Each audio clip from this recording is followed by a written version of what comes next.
across the UK. On DAB+, on your smart speaker, on your smart TV, and on your side.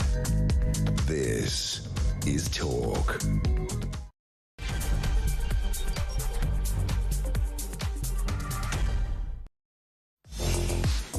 Hello there and a good evening to you. It is Petrie here with you through until 1 o'clock, and coming up at midnight I do want to talk to you about this, despite others thinking that there's no homophobia in this country. It's not on the rise in this country. Statistics, numbers, facts do not bear that out. So I want to I'm talking about the rowing back of gay rights across the globe. The thing with rights is it's only those of us who fight for them who know how precious they are. And the only group of people in this world that have never had to fight for the right to exist, for the right to vote, for the right to own property, is white, straight men. They are the only group that has never had to fight. So when you talk to this group, on the whole, they go, what are you talking about? It's rubbish. I haven't noticed anything. No, of course you haven't, because you've never had to fight for a thing. You've never had to fight for your rights. You've never had to fight for the right to have a voice, have a vote. Never. The rest of us have. And the rest of us, the other thing with rights is they're not a given. They don't, you can't just go, oh, well, we've got the right to vote now, so that's it then. Great, we've succeeded in that. The thing with fighting for your rights is that we have to be vigilant and we have to continue fighting. We have to continue fighting. You know, the gay community in America won the right to get married, to adopt children, all of that. All of those rights now are in question. All of them. Women in the US fought for their right to vote. And now with the SAVE Act, if you've got a different name to the one on your birth certificate, it's going to be really hard for you to vote. 69 million women have a different name than the one on their birth certificate. Do you know why? Because they got married. So they're now having to fight again. Every single turn, it seems that people are trying to drag our rights off us. The gay community have had to fight for the right just to exist. And then they had to fight for the right for equality. And they are still fighting, and women are too. The black community,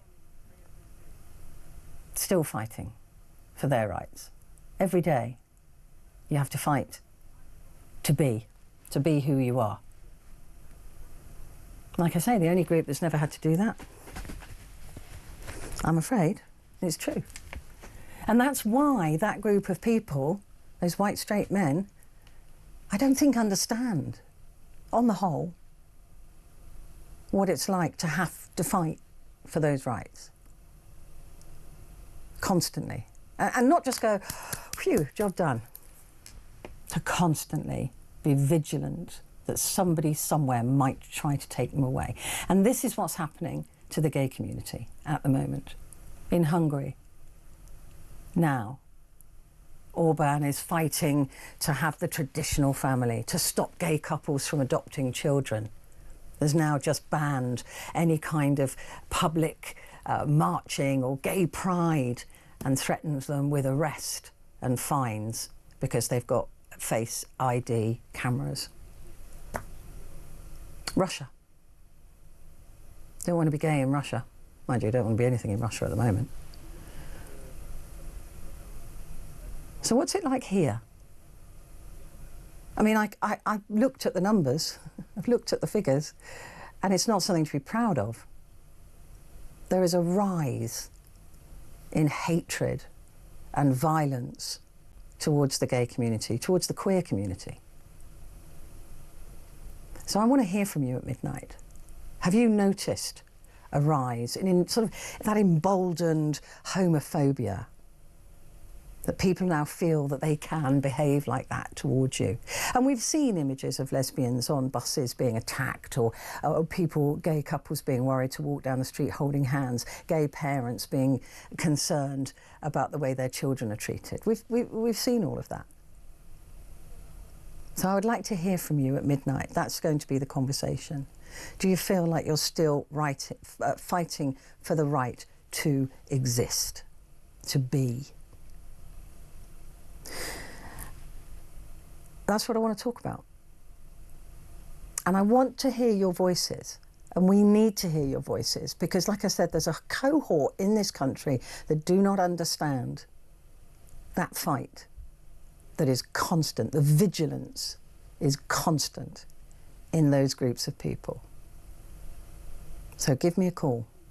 0344 499 1000, and you can message me as well. Put the word talk up front and then your message to 87222. Before that, between 11 and 12 is Kevin Schofield. He'll be here to go through the newspapers for Wednesday. I'm really, really excited to have Kevin in the studio. It's always a good hour. Then we've got Johnny Hearn. He's going to be here taking us through some movies.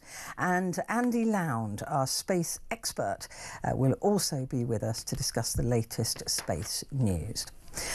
But a lesbian couple has been granted permission to stay in the UK as they faced persecution in Albania, a country where technically homosexuality is legal, but the couple successfully argued their home country is still violently homophobic.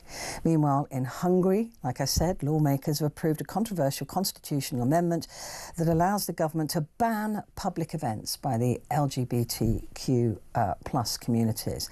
And of course, over in the States, Republicans across the US have been pushing a range of anti-LGBTQ measures targeting same-sex marriages and adoption. So why are we seeing global gay rights being reversed? You'd have to be blind or willfully not paying attention to not see this. What does the queer community make of it here? I'm furious for them. Is there genuine fear? And what can we do to make sure that it doesn't happen here? Like I said, give me a call. Petrie Ingold joins me now, who's a journalist and a campaigner. Hi, Petrie, it is really good to have you with me. Thank you for joining me. Thanks, Petrie. It's nice to be here, despite the circumstances, I guess. Yeah, exactly that. It is... Let me just start with a couple of the main stories, if I can, with you, Petrie. And that is the lesbian couple who's now been told that they can stay. My colleague, before the programme started, said, well, they should just be sent back. You know, that they shouldn't be here. They should just be sent back. And I pushed back and said, but they've said that they've been sexually assaulted, they've been kidnapped, and all of these things. And he went, well, you know, you've only got their word for it. So there is an attitude that it's not that bad. Well, I mean, I would question what your colleague's version of not that bad is, because, you know, the claims that the lesbians have made about what they experienced in Albania is horrible and awful. And I think one of the things that this case illustrates is that what the law says versus what people do and what people face in their day-to-day lives can be very different situations. And so we, as a country that should be accepting of people who are seeking asylum from violent situations, should welcome these people. It doesn't matter what the law says on the ground, because that's not always what people experience. And I would also just on that case, remind people that in 2017, a British trans woman was able to claim asylum in New Zealand due to discrimination and harassment she was experiencing in the UK, and that was 8 years ago. And so I think we need to be careful about how we judge these cases, because often it's very hard for LGBT people to talk about abuse they experience, particularly women that can be at the intersection of misogyny and homophobia. So yeah, I think it's great that they're being allowed to stay here. They should be, and they should be welcomed. Although, I mean, but a lot of people, though, will say, well, hang on a minute, we get these illegal migrants that are coming over, and they didn't have a right to remain here, that lesbian couple, but for this ruling, who will claim to be gay or will claim to have suffered discrimination, but there's no way of proving that. And so a lot of people have been, I suppose, made to believe that people are lying. Yeah, but I think there's also been lots of evidence shown in terms of how difficult it is for the Home Office to accept cases where people are talking about being LGBT. So there's really invasive and difficult questioning that the Home Office puts asylum seekers through who are, or migrants who are claiming that they're LGBT. And I think it's a slippery slope to making questions about someone's identity, because how do we ask people to prove something? How do you ask them to show proof of violence they've experienced in countries where it may be illegal to be themselves? And so I think, in a way, the question of claims of identity get away from the fact that what we're seeing is that LGBT people in countries where it's legal to be themselves and countries where it's illegal to be themselves are facing immense amounts of abuse and are really at a loss of where they go. Like, where is safe right now? And that seems to be the wider, I think, more pressing question. And that does bring me on to the rest of the world, it seems. Is there a sense that gay rights are being rowed back across the world? Absolutely. It doesn't feel good. The vibes are not great. It's scary out there, because I think there is, on the one hand, it feels like there is some progress still happening. So you have places like Taiwan making progress on the legal front, but at the same time, we're seeing what is quite a scary and quick turnaround in some countries in terms of their rowing back on LGBT rights. But also at the same time, violence is increasing, and it feels like in countries where things do have some legal equality and some standing, we're sort of pushing to protect it. And it's sort of like we're trying to hold the floodgates back rather than pushing forward. And that's almost more exhausting and more demoralizing. So, yeah, it does. And from, my experience as a journalist and as a campaigner, across the world, LGBT communities are wondering what to do and how to fight back against this sort of tidal wave of anti-LGBT attitudes. And I mean, I don't know if you heard my talk up, talking about rights and how when you have to fight for them, that a lot of us that have had to fight for our rights and continue to have to fight for our rights, we can never say job done. That it is always something that can be stolen. Is always something that can be taken away. And I warned all my girlfriends in my circle, my mates, saying, don't take it for granted. This is not forever. This can happen. Is there that sense again in the queer community that it's just it's exhausting, that you can't just go, job done? Yeah, absolutely. I think it's exhausting on both the personal and the political level. And what I mean by that is it's exhausting personally to feel scared that the rights that you have can be taken away. So I'm unfortunately single, but I would love to have a partner and get married. But the idea that one day that marriage could be taken away from me is really scary.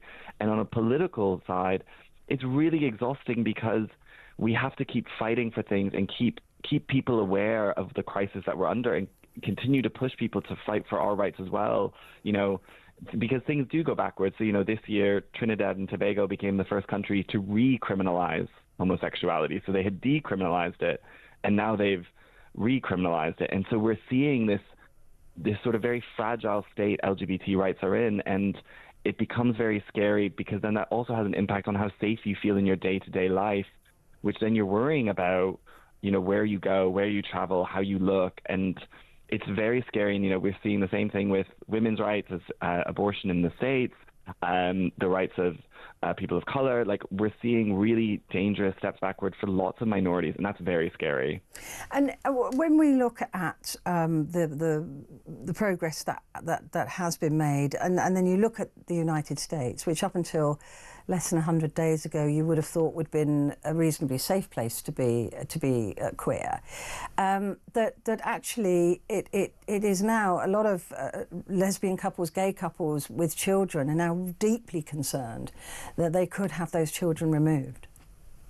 Yeah, absolutely. You know, the fears around same-sex parents and adoption and surrogacy is very real. We should also talk about and mention that, you know, trans people in the United States, the U.S. Border Agency has issued very stark rulings about gender markers and sex markers on passports, which means there are trans people who are too afraid to leave the country because of what the border force might do if how they present doesn't match what's on their passport.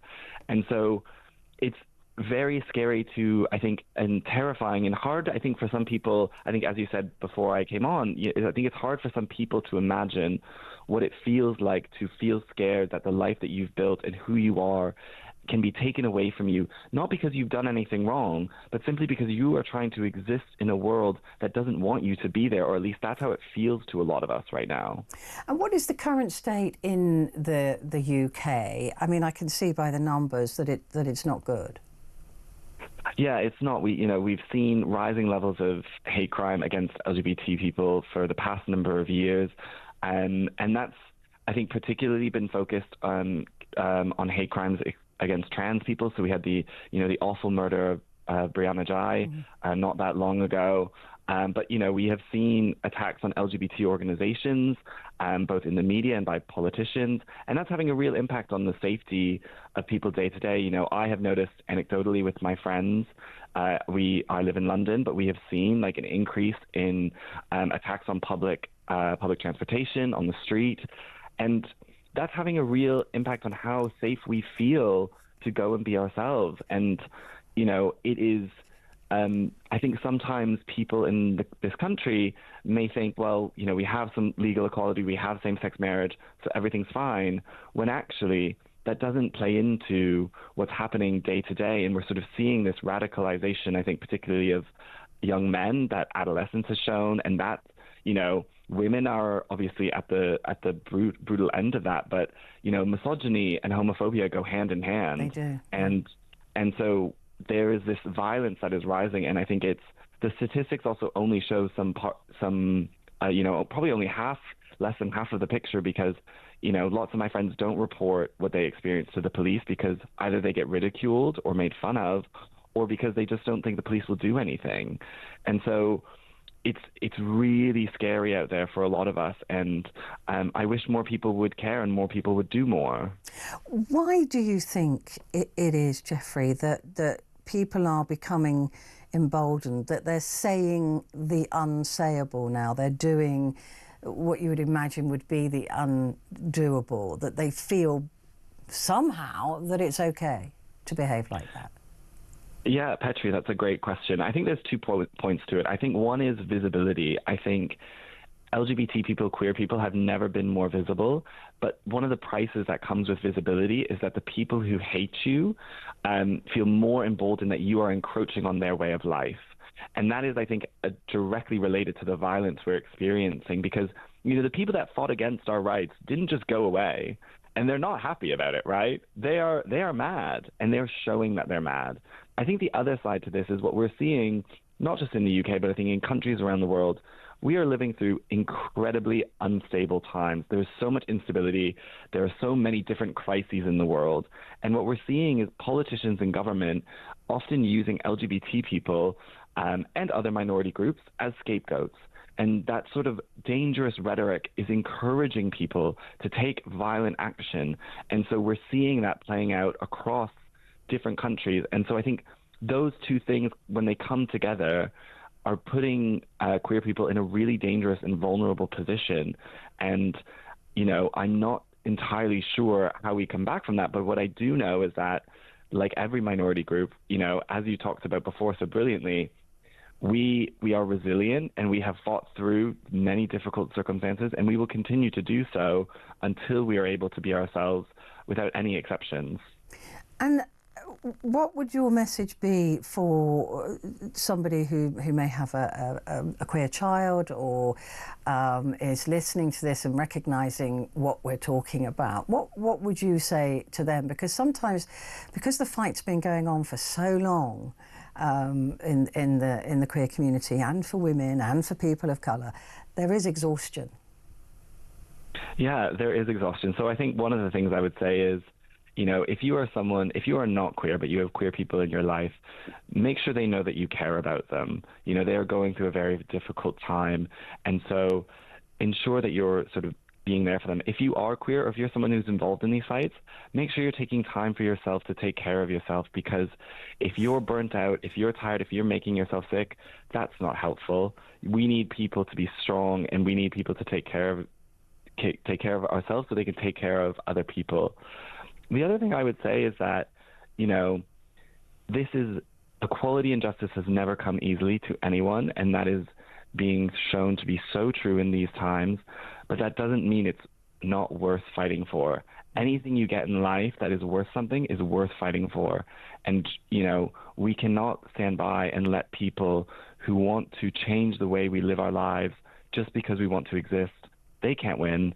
And so, you know, I have always been, as cliched it is, as I have always been a believer and an optimist that hope always triumphs and love always wins.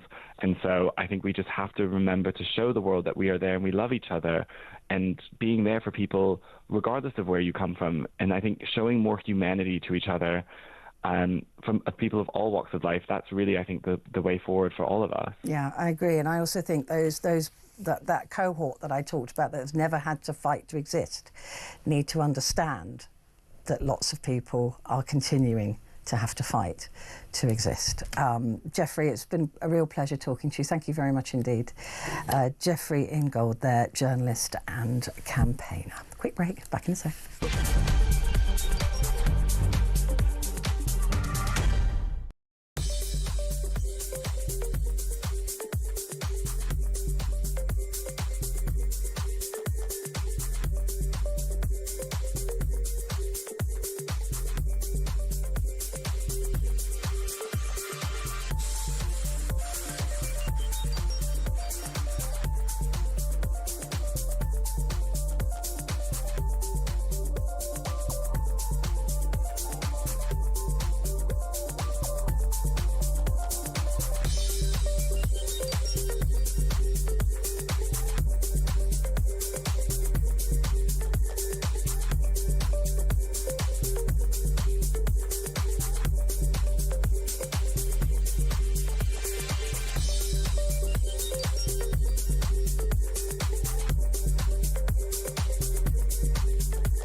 Across the UK, on DAB+, on your smart speaker, on your smart TV, and on your side.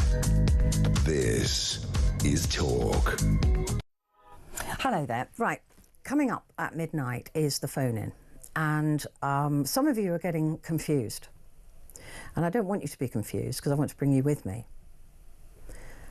When I said that the only group that don't have to fight for the right to exist is white straight men. Many of you will understand what I'm saying.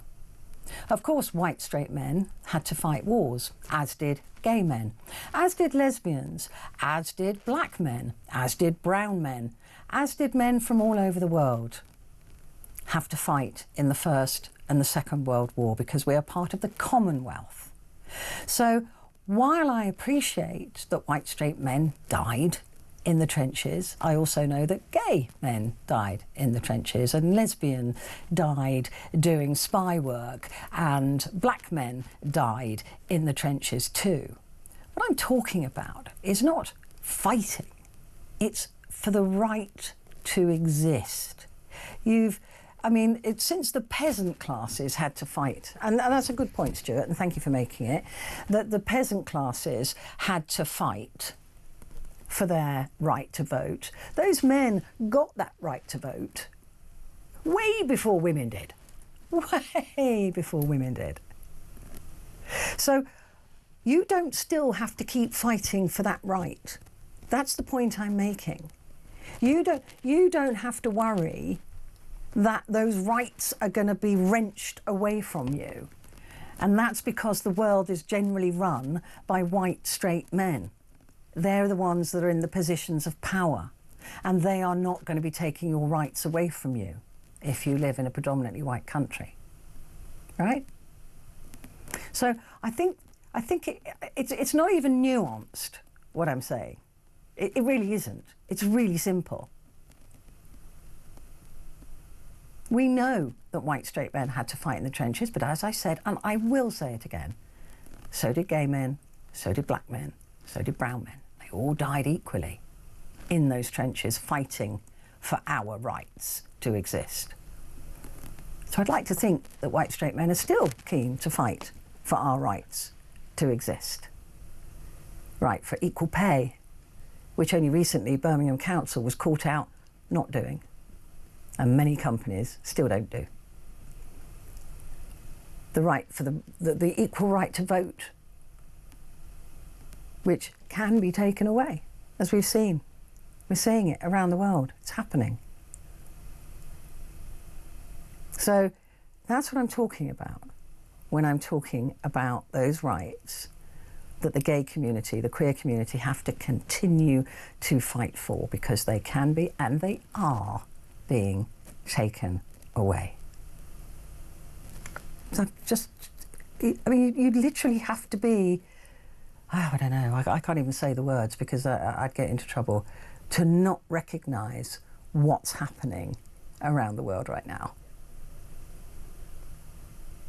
And Hungary now saying, no, we want nice, Christian families. That's what we want. Man, woman, baby. Fine, you can have that. I've never understood why people are homophobic. I really don't get it. I don't understand, because I cannot imagine that, say you had a gay couple living next door to you, that they would impact on your life in any way. And if you're against gay marriage, don't marry somebody of the same sex, right? No one's going to make you do that. Why are you think about it. Why are you homophobic? Why? Why don't you want gay people to have rights? Why don't you want women to have the same rights? I mean, I'm going to say it in the common parlance, that's a you problem, right? That is a you problem. Dig deep, have a think. They don't impact on your life in any way. You don't like lesbians? Some of my best friends are lesbians. Most of my friends are gay men. What is your problem? Give me a call, 0344 499 1000.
across the UK. On DAB+, on your smart speaker, on your smart TV, and on your side. This is Talk. Hello there, and a good evening to you. Just a reminder that Johnny Hearn is coming up soon and taking us through some movies, and then Kevin Schofield will be here to take us through the papers. And for those of you that need to know, Humphrey is also here. And he may make another appearance at midnight. But before that, what's going on with my microphone? Sorry. Before that, let's head to space with my favourite spaceman, Andy Lowndes. Hello, Andy. Oh, he's frozen. It's going well. It's going well. We've done well. This is good. Technologically brilliant. He's probably somewhere, like in space somewhere. Can we get him back? Is he coming back? We're working on it. Okay. Andy is going to be talking us through some of the huge stories in the press about space. Of course, that Blue Origin rocket flight with Katy Perry and Gayle King. And Andy is back in the room now. Hello, Andy. Oh, there you are.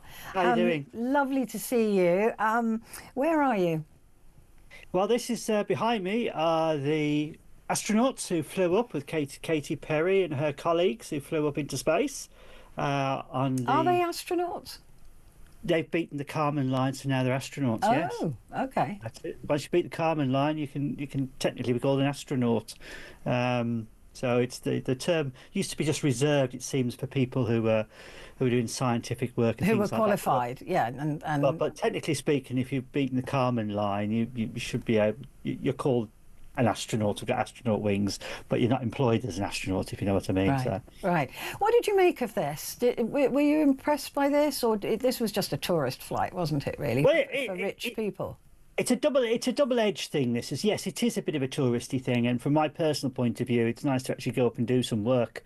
But it's only a 11-minute flight, so it's simple as that, really. And they paid a lot of money to make the flight. However, if we're going to fund space missions, to go into space to do research, exploration, and obviously to do engineering work, we've got to get the public on board to understand why we're doing this.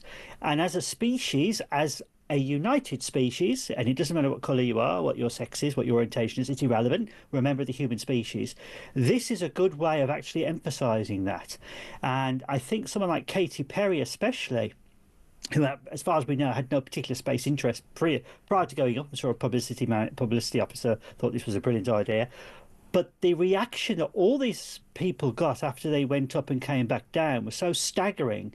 Their outlook on life has changed. Their view of humanity seems to have changed to a certain degree, although there were probably quite lovely people. Katy Perry certainly was a very human person, but she said that she felt the love very much when she went up there, and all of them have said that it's changed them because they could see the planet Earth below them, no barriers, no borders, nothing like that.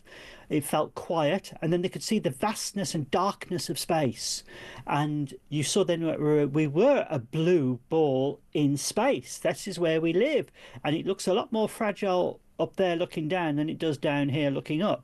And I think that's quite important. If they can start spreading messages like that around, that's a good thing, because Katy Perry, love her or not, is an influencer because of her music and what she does.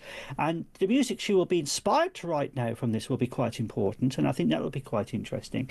And although scientists like me like to go up and we were doing the work and we get excited about it, we do feel the emotional thing to it as well. Taking people up who are poets and things like that, I think, is really, really important, because they'll be able to express the feelings and emotions of the human species and the human condition much better than many of the hardcore scientists that would go up. And that's important for humanity in itself. So from that point of view, it is quite an important flight. I mean, yeah, no, since you put it that way, I can see your point on that. But just how much would this have cost Jeff Bezos, right, who sent his fiancée up there? And what were the ticket prices? Well, it'd be millions of dollars to actually make this flight. I mean, millions. Millions of dollars, yeah. It's not threepence. It's a lot of money to actually make the flight like that itself. Admittedly, you've got 6 passengers, so you've got six tickets. And however, I assume his girlfriend didn't have to pay for herself. I'm sure he paid for her. But yes, the opportunity was there to was given to them to actually do this. And I think, yes, it is going to be, it's a rich person's game at the moment. I think Yeah. one day it won't be a rich person's Well, game. flying wasn't it? It was. I mean, in the 20s and 30s, only the rich people flew, and everybody Yeah. talked about how ridiculous that was. They weren't saying that in the late 1960s when people had their cheap passenger flights to Spain and France doing their holidays, and now we never think about it because of it. And I think that's quite important. There is you've got to look long term on these things, and it has to start somewhere, and this is where it's going to start now. I mean, I've been promoting space science since I was 7 years old. I would absolutely love to go up there. I'm never going to be able to afford to go up there, but although slightly envious of them doing it, I'm not going to decry them doing it, because if I had the money, I would do it as well. But what do you make of it? The fact that it's all women. I mean, a lot of people have tried to say, "Oh, it's a really good day for women," and most of us are going, "Really, it's not. Why? Well, why is this a good day for women? What have they done to from the forward history our of cause?" space? From the history of space flight, it is actually quite significant, because the only single female to fly on her own, Valentina Tereshkova, in 1963, and that was it. All females since have flown with other men, mostly groups of men. So we haven't had all female crews before, and I think that's quite an interesting thing. But again, I have trouble with calling them a crew. They didn't do anything. They sat there, they went up, and they came back down again. They didn't press any buttons or. Well, there is a science. One of them was actually a scientist and did actually take an experiment up a zero gravity experiment up with her. So it's one crew. Yeah, with one person. Well, but nonetheless, you would still call them a crew in the spacecraft, or if you want to call them passengers. But I think it's interesting that it's, which I find quite interesting, why we never had, say, an all-female shuttle crew at some point go up. There was no reason why that wouldn't have happened. We had, but to be fair, and I think Trump has done something quite smart here, where he's sort of tried to enforce to NASA stop pushing the gender issue, because NASA traditionally call female astronauts. No distinction between males and females. Good. They're just astronauts.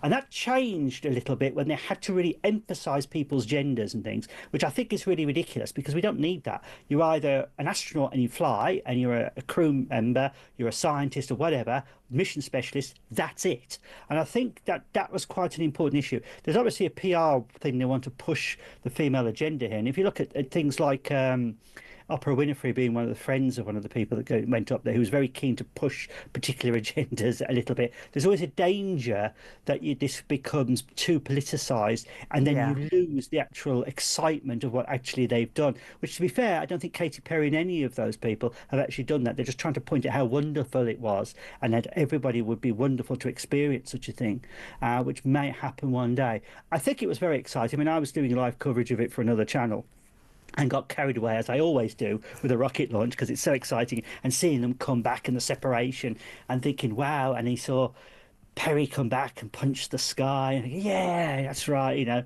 It's the excitement of doing this kind of thing. You've got to do it. I mean, I still got the excitement now that I had when I was 5 years old watching the Apollos first fly. That's amazing, isn't it? It really is your love, isn't it? Let's move on now and talk about Saturn. Yes. Lovely Saturn, the beautiful planet with the rings. Yeah. And of course, the rings have gone edge on to us, so the rings sort of disappear, so you just see the ball. And a lot of research has been done to try and identify other moons using some fantastic equipment down here on Earth. And 128 new moons of Saturn have been discovered, taking the number to well over 200 moons going around Saturn. And this is quite an interesting thing, because lots of the moons they've discovered, which you'd expect now, are going to be only a few kilometres across, irregular in shape, and orbiting in very elliptical orbits, not perfectly circular orbits around the equator, which is what big round moons actually generally do. And those big round moons around any of the big planets were formed at more or less the same time as the principal planet itself. These other ones are probably captured items, bits of asteroids, bits of comets, or what's more likely here, because there are so many bits of it, 2 or maybe 3 moons had collided in the early days of the formation of Saturn and ripped themselves apart, and you're seeing the remains of that, which in fact the rings themselves could be the remains of moons that crashed into each other. So it's giving us an indication that something dramatic has happened at Saturn about 4 billion years ago.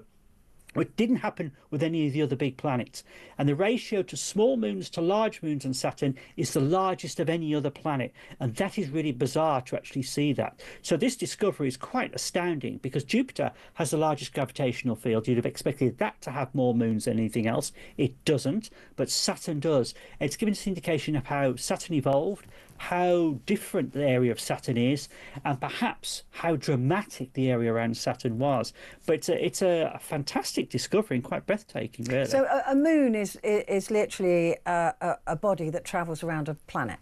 Yes, with a planet being the centre of its orbit. Of its orbit, okay. As opposed to the sun being the centre of a planet's orbit. But you do get interesting twists to this.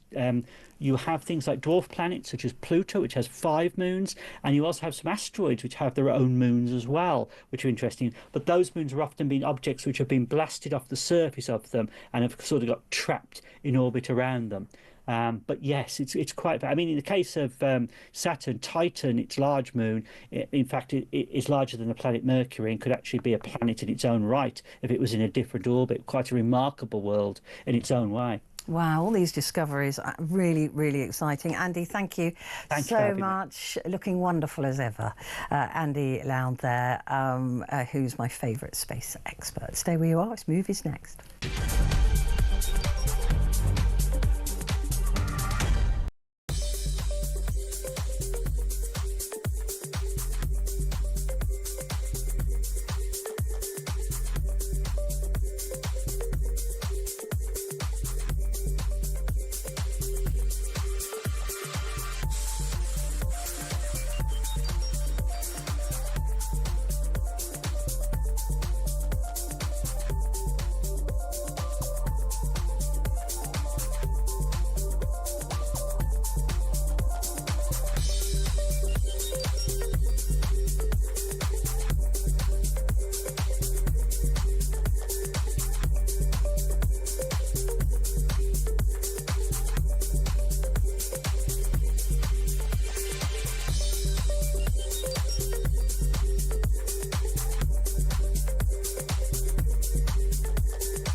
Across the UK, on DAB+, on your smart speaker, on your smart TV, and on your side.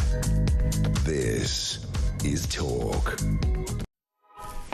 Hello there, and a good evening to you. This is Talk, and it's Petrie with you until 1 o'clock. And coming up at the top of the hour, we have Kevin Schofield, who will be going through the papers for Wednesday. With me in the studio right now, though, is Johnny Hearn, filmmaker, broadcaster, and talk film reporter. Hello. Hello. Hello there. You're on puppy duty as well. I've been looking after the puppy, yes. Looking after Humphrey, who is, I think, is asleep right now. And that's what my other dog does whenever I'm on air. Just bored. Anyway, let's talk films. The Amateur looks brilliant. I'm really keen on this one because, you know, that's my sort of movie. Yeah, so Tell me about it. The Amateur is a new film starring Rami Malek and Lawrence Fishburne. So the story is, it's based on a novel. So the story is that Rami Malek plays a code breaker, kind of computer genius who works for the CIA in a little sort of underground basement sort of thing. The sort of nerdy character that most people ignore. And his wife gets kidnapped and murdered by some terrorists in London. And he discovers that the CIA aren't really kind of interested in going after the people who did it. So he decides he's going to do it himself. But of course, he's just a bit of a computer nerd, and he's not a trained specialist in the field, as it were, to go and do this kind of thing. And everybody just thinks it's ridiculous. But he insists on it, and he manages to sort of blackmail the hierarchy at the CIA to allow him to do this. He gets some training from Lawrence Fishburne, and then he goes off to hunt down these 4 people responsible and to get his revenge. The interesting thing is that they established quite early on that he's an absolutely terrible shot with a gun. Right, so we can't just, which is kind of the clever part of the film, we can't just get a gun and shoot them, be a sniper or whatever. So he has to use his brains, he has to use his intelligence to find interesting ways to get his revenge rather than just the obvious fist fighting and gun shooting. Oh, right, okay. And Fishburne, yes, he's brilliant in yes. everything. Yeah, he starts off as his sort of mentor and then kind of becomes the guy sort of looking after him behind the scenes, making sure that everything is all right. Because what happens in the film is that he uncovers a deeper plot within the CIA, obviously, because it can't just be a straight revenge thriller. So he uncovers a deeper plot, and that sort of draws Lawrence Fishburne into it a bit more as well. Perfect. Let's have a look or a listen to The Amateur, which is in cinemas right now. I want mission-specific training, cash, and a new identity. Have you lost your mind? I want to find and kill the people who murdered my wife. I don't think you could beat a 90-year-old nun in an arm wrestling match. I want to face my wife's killers, look them in the eyes, and balance the scales. Take it. Take it! Point it at my chest! Do it now! Put your finger on the trigger. You can't do what I do no matter how much I train you. You're just not a killer, Charlie. Do you ever account for the things I'm good at? You held a gun to my wife's head. This is a remote that controls a device that's been decompressing the glass beneath you. You have the wrong person. No, I have exactly the right person.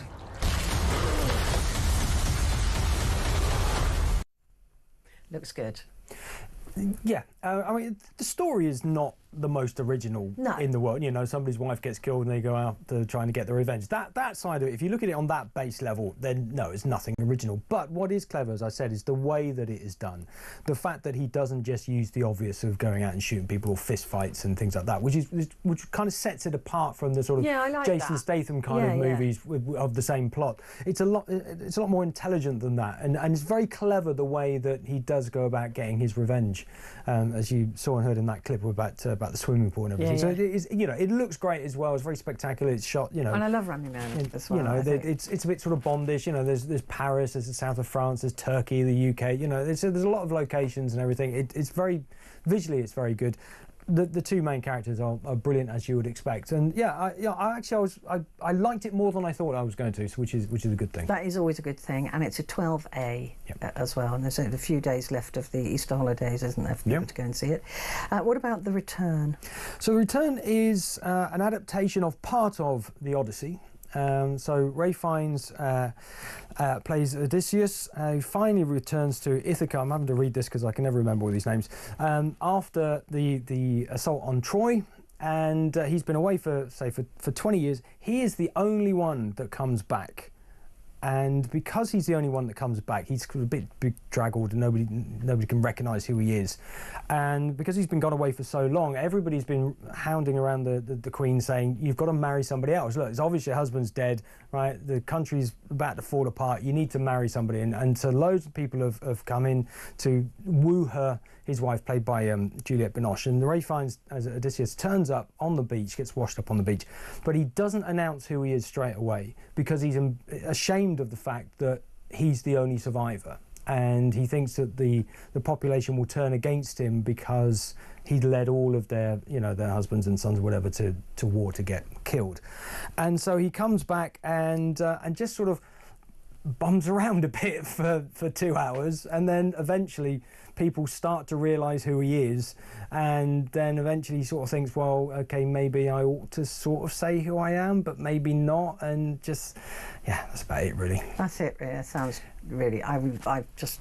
Yeah, and that's how I was when I watched it. Yeah. I kind of, I mean, it looks lovely. It's all shot in Corfu. It's very nicely shot. You've got the, you know, the landscape and the weather and everything, and you know, and it's very, very nicely done. And you know, Juliette Binoche is brilliant, as you would expect, and you know, Ray Fiennes is brilliant as always. But yeah, I just found it a bit tedious. Just why, isn't it? It's just kind of, why did you make this movie? Yeah, it doesn't really. I just found it really, but it was a struggle to get through. I mean, it felt like 20 years to get through this 2-hour movie. I mean, it really was a bit of a slog, which is a shame, because again, you know, I liked The Amateur more than I thought I was going to like it. I liked this a lot less than I thought I was going to like, because I love the idea of it. You know, Ray Fiennes playing Odysseus in the Odyssey. I mean, it sounds great. Yeah. I mean, but just for some reason, it just was a bit. So, yeah, it just slow. feels like, why did they bother? Let's have a listen or a look at The Return. The wasteland. Gangs of thugs terrifying the people. They need me alive, at least until I choose my husband.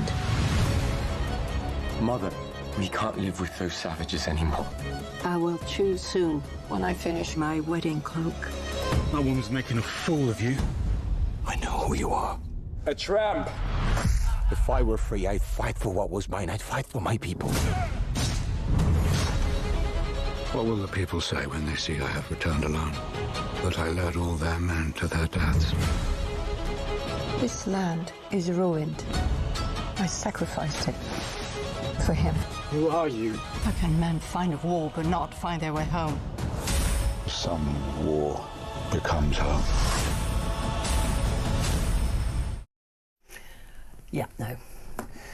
Yeah, I mean, the trailer is exciting, but you know, watch the trailer. That's good. Yeah, I mean, okay.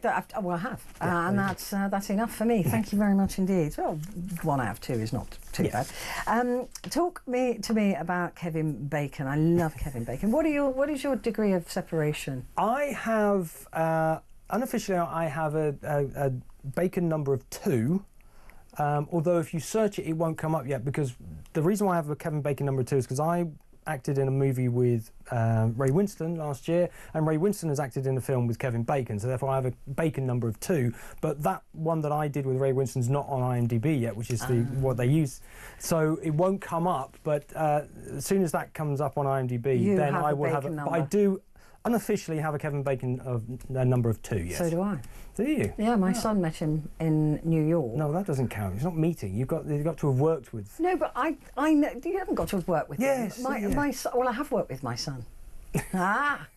So my son's a director, so I have worked with him. That's cheating. No, it's not cheating. And he met Kevin Bacon in New York when they were. Kevin was filming something with James Purefoy. It's got to be. It's via IMDb, Internet Movie Database. If you're going to do it properly, 2. I'm claiming it because you can claim it. I have worked with my son. Right, let's. So Kevin Bacon. There's 6 degrees of separation that everybody plays, and almost everybody in the world is within 6 degrees of knowing Kevin Bacon. It's brilliant. Or knowing anybody. Or knowing anybody, actually. Yeah. So why is Kevin Bacon talking? Well, Kevin Bacon recorded a little clip, posted it out on social media, of giving his reaction to the news that stunt artists are finally going to be recognised at the Oscars from 2028. And I say finally because there's been a campaign for decades to get this category into the Oscars. If you think all the other departments in a movie, you know, the director, the producers, the writers, the musicians, the costume, makeup, the production design, the sound design, the editing, the sound editing. There are so many, and a lot more technical ones as well, visual effects, special effects, things that, you know, there are loads and loads of categories, but there's never been till now one for stunts, which is ridiculous. It is ridiculous, actually. Because if you think stunts have been an integral part of movies ever since the silent movie era days. If you think, you know, Harold Lloyd hanging from that clock face. Yeah. You know, that was a stunt. Yeah. I mean, it was a bit of camera trickery as well. Falling. Yeah, there were stunts. They were the original stunts. One of the reasons why they've never kind of done it was because they never really knew who to give it to. Because, you know, normally what happens is you just get a load of stunt artists and then they turn up. So you can't give it to everybody who did a stunt in a film because there could be hundreds of them. Tom Cruise will clear up every year, won't he? Well, exactly. So it doesn't go to the stunt performer. It goes to the stunt coordinator. Okay. So the stunt designer, which is a position that's kind of only really come about in the last sort of 20, 30 years. So that's who will be winning the award. It's the stunt designer. How long is this clip we've got? About 20 seconds. Okay. Before you go on, we'll just play Kevin Bacon because I do want to just hear what he's saying. Hey, everybody, I just want to say how happy I am that the Academy has finally decided to acknowledge stunt people and all of the fantastic work that they do, making us look good. Now, in my case, you know, I'm obviously pretty... Oh! Oh, God. Hey! Who put that there? What a nice guy. Yeah, kudos to him for doing that. Yeah, that's really cool. But he's absolutely right. He should have got a stunt person in to do it. That would have been even funnier. Stunts are such a massive part of movies, and the fact that they've never had a category until now is a disgrace. I'm so pleased. I know a few stunt artists, and they work so hard. They train so hard for what they have to do, what they have to go through. Absolute skill. I've seen fire stunts and things up close, and you know, these guys go through, the guys and girls go through a lot. Well, people die. I mean, the guy will get really seriously injured, like the guy in Harry Potter, who's now in, I think he's, anyway, he was in a wheelchair for years. John, thank you very much indeed. Brilliant. Thank you. Coming up, we have got Kevin Schofield here in the studio to go through the newspapers for Wednesday, so don't go anywhere.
Across the UK, on DAB+, on your smart speaker, on your smart TV, and on your side. This is Talk.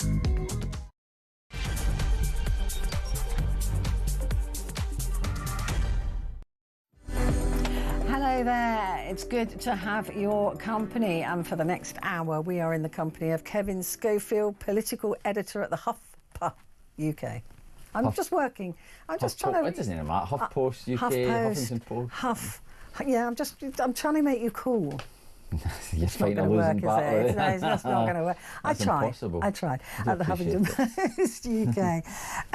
Kevin, just before we get into the newspapers, I want to talk to you about what I think to anybody that is prepared to see it can see is the reversal of gay rights that we're seeing across the world at the moment. We've got Hungary, who's now saying, Orban has said that there will be no more sort of gay pride, and that they've got facial recognition cameras. People will be arrested, they'll be charged if they do it. Orban wants to return to the marriage of man, woman and children. In America, gay and lesbian couples are really very scared about having their children removed from them, as the Christian right says no, we want to go back to traditional families. All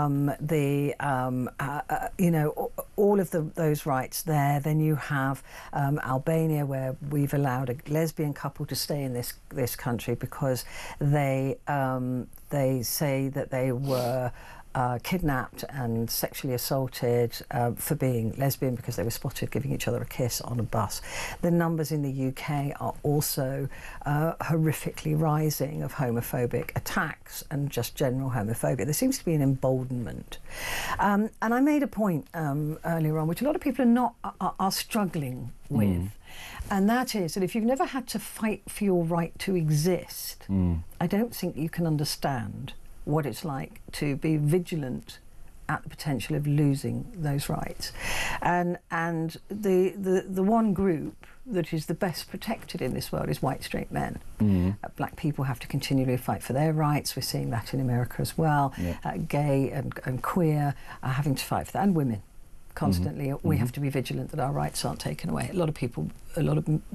I'm guessing white straight men are really angry with me making that comment, but I just don't think it's something that people recognise unless they've had to continually be vigilant of it.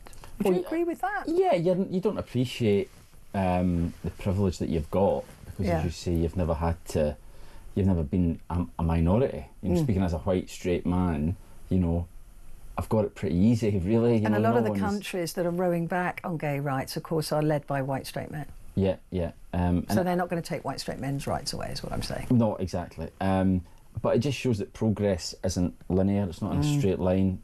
You've constantly, battles that you think have been won and settled. That doesn't mean that will be the case in 10, 20, 30 years' time in the future. You've constantly got to fight for them, and there is always a backlash. There will always be, and politics, covering politics, you see it. Things that you thought were the consensus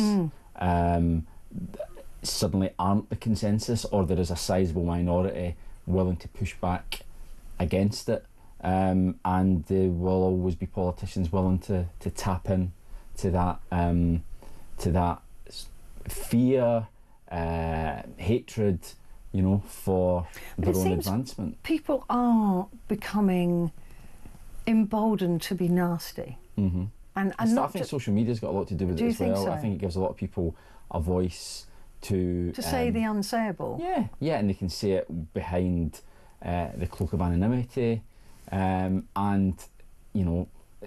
Twitter, X, whatever you want to call it. There's no doubt that it has become more welcoming for you. Just read more shocking posts than you ever did before. I've never understood homophobia, because if you're a straight person, you don't like gay people, then don't snog a gay person, right? It's pretty straightforward, really. I just don't. I'm not being difficult about. I'm not being deliberately obtuse about this, but I just don't see what the problem is. No, well, they're not being gay to wind you up. No, they're not doing it to annoy you. So why let it annoy you? I mean, I just don't understand it. If you've got a gay couple living next door to you, they're not going to make you gay any more than you can make them straight. Well, quite. No, absolutely. It's but a lot of people, it's just hate other. It's just fear of the unknown, and it's ignorance, and they may well have been brought up that way in a household filled with homophobia, so they just repeat it themselves. I've never understood it. It makes no sense to me. Yeah, I don't understand it either. I mean, it's the same with... It's the same as racism. Yeah, it's the same with racism. It's exactly the same. It's like, bigotry. what is your problem? I just genuinely don't understand it. But there is a cohort in America now, a growing voice, that wants to reverse women's rights completely. I mean, to take away the right to vote, take away the right to own property, take away the right to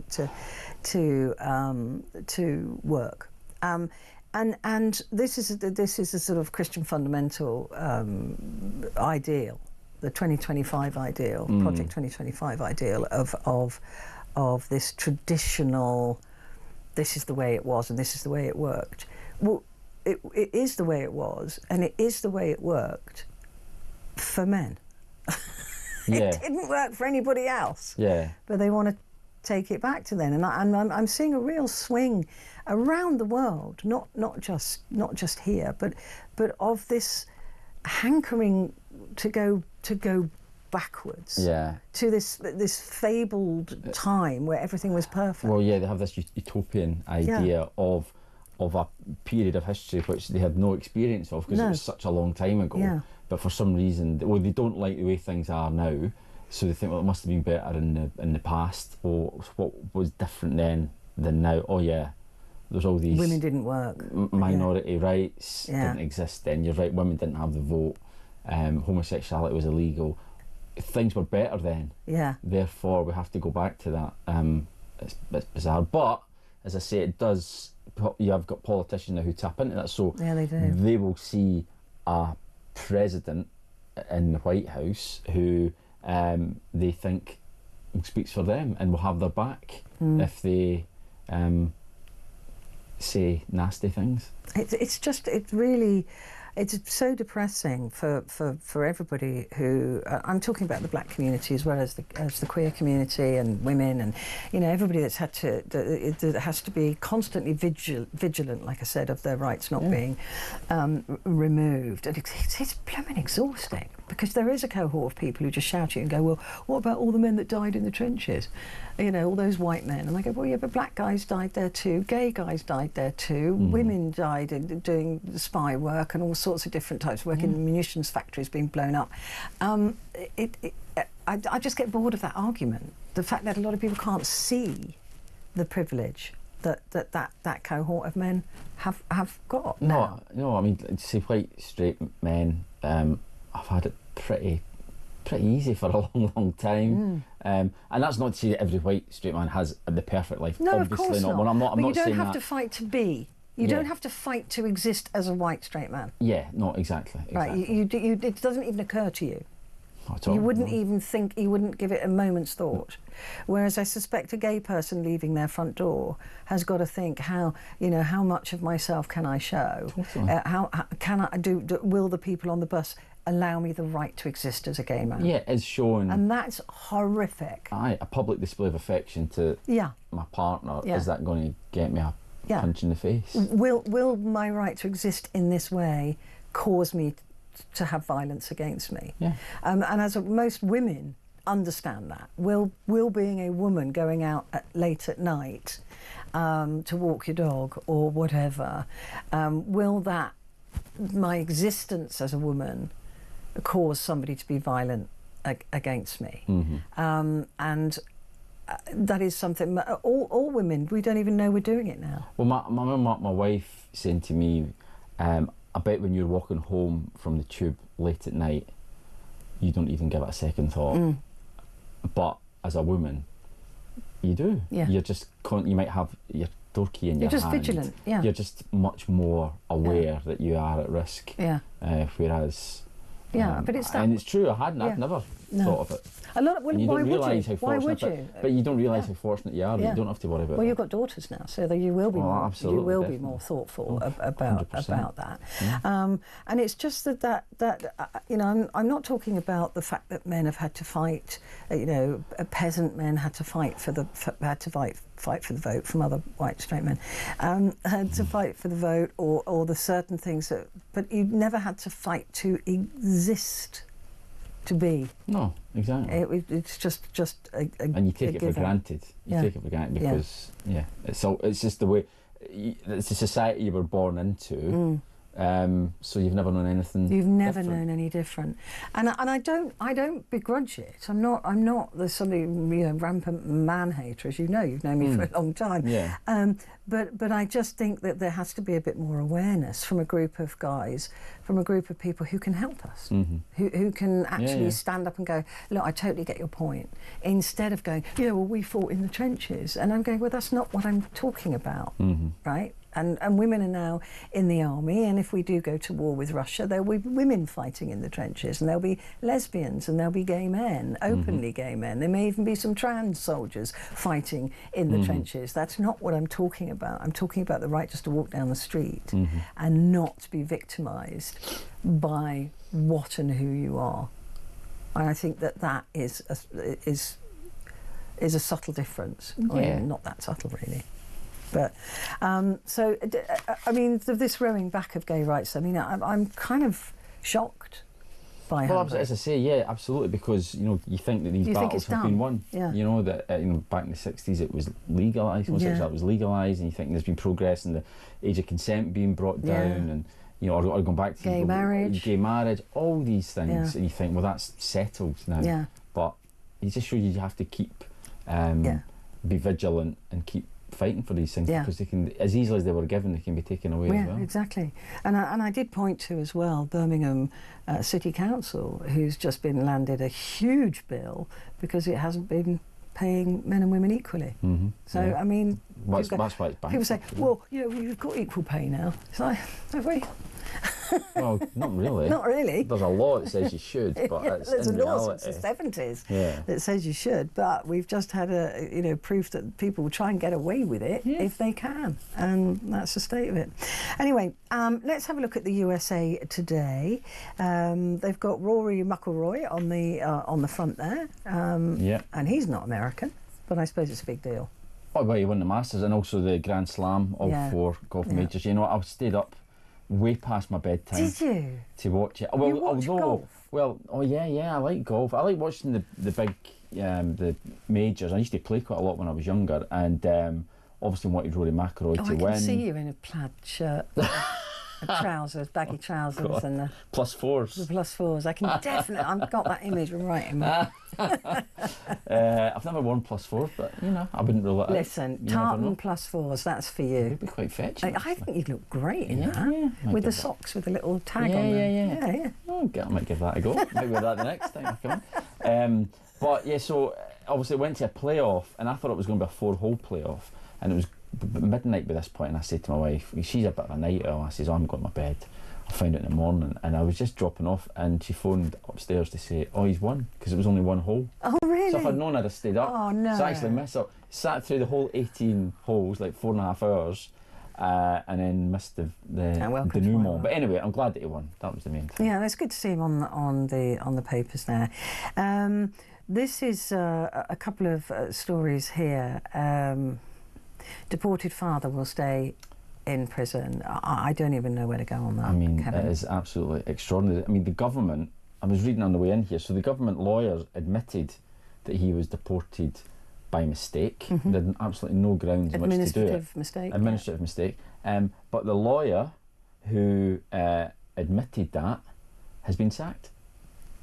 He's now been sacked. He was 15 years a lawyer at the Department of Justice, and because he was honest and told the truth that it had been a mistake, he's been sacked.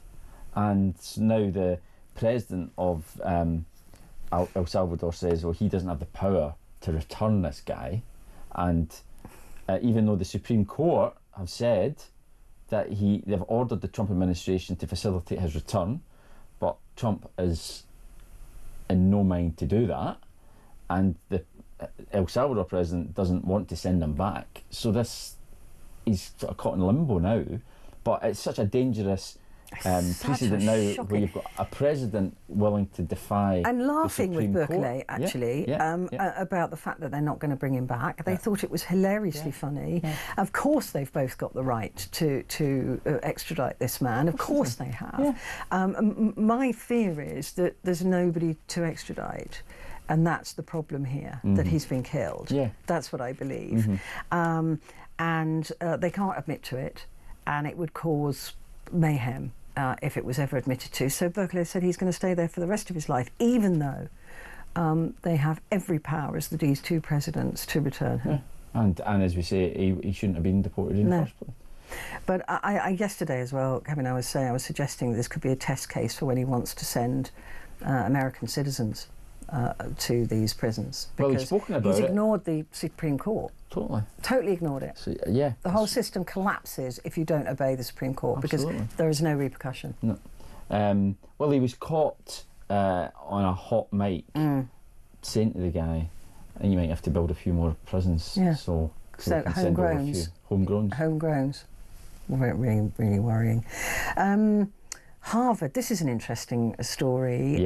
Harvard University has rejected Trump's demands, and because Trump is getting in touch with, or his offices are getting in touch with all of these educational places and saying, if you don't play by my rules, you're not getting any money, which is, again, shocking. That's shocking. I mean, these are supposed to be independent institutions. This is the whole point of universities. I know. And good for Harvard. You know, this is an awful lot of money. It's $1.8 billion. Which they're having to borrow to make up for the shortfall. They're quite rich, Harvard, aren't they? I think they've got trust funds and things like that. Yeah, but not so rich that they wouldn't miss $1.8 billion. And I mean, they're fighting their corner. The lawyers saying neither Harvard nor any other private university can allow itself to be taken over by the federal government. I mean, that's what's at stake here. That's the crux. But many have capitulated to Trump. Well, that's the part of the problem. There's lots and lots of institutions and people who frankly should know better have capitulated. Well, look at all the tech people, you know, like Zuckerberg and Bezos and all that. They completely folded, and all that does is embolden him even more, because the Democrats are a mess. I mean, where are they? They're absolutely nowhere. He can do pretty much what he likes, clearly, if he's not even willing to follow Supreme Court rulings.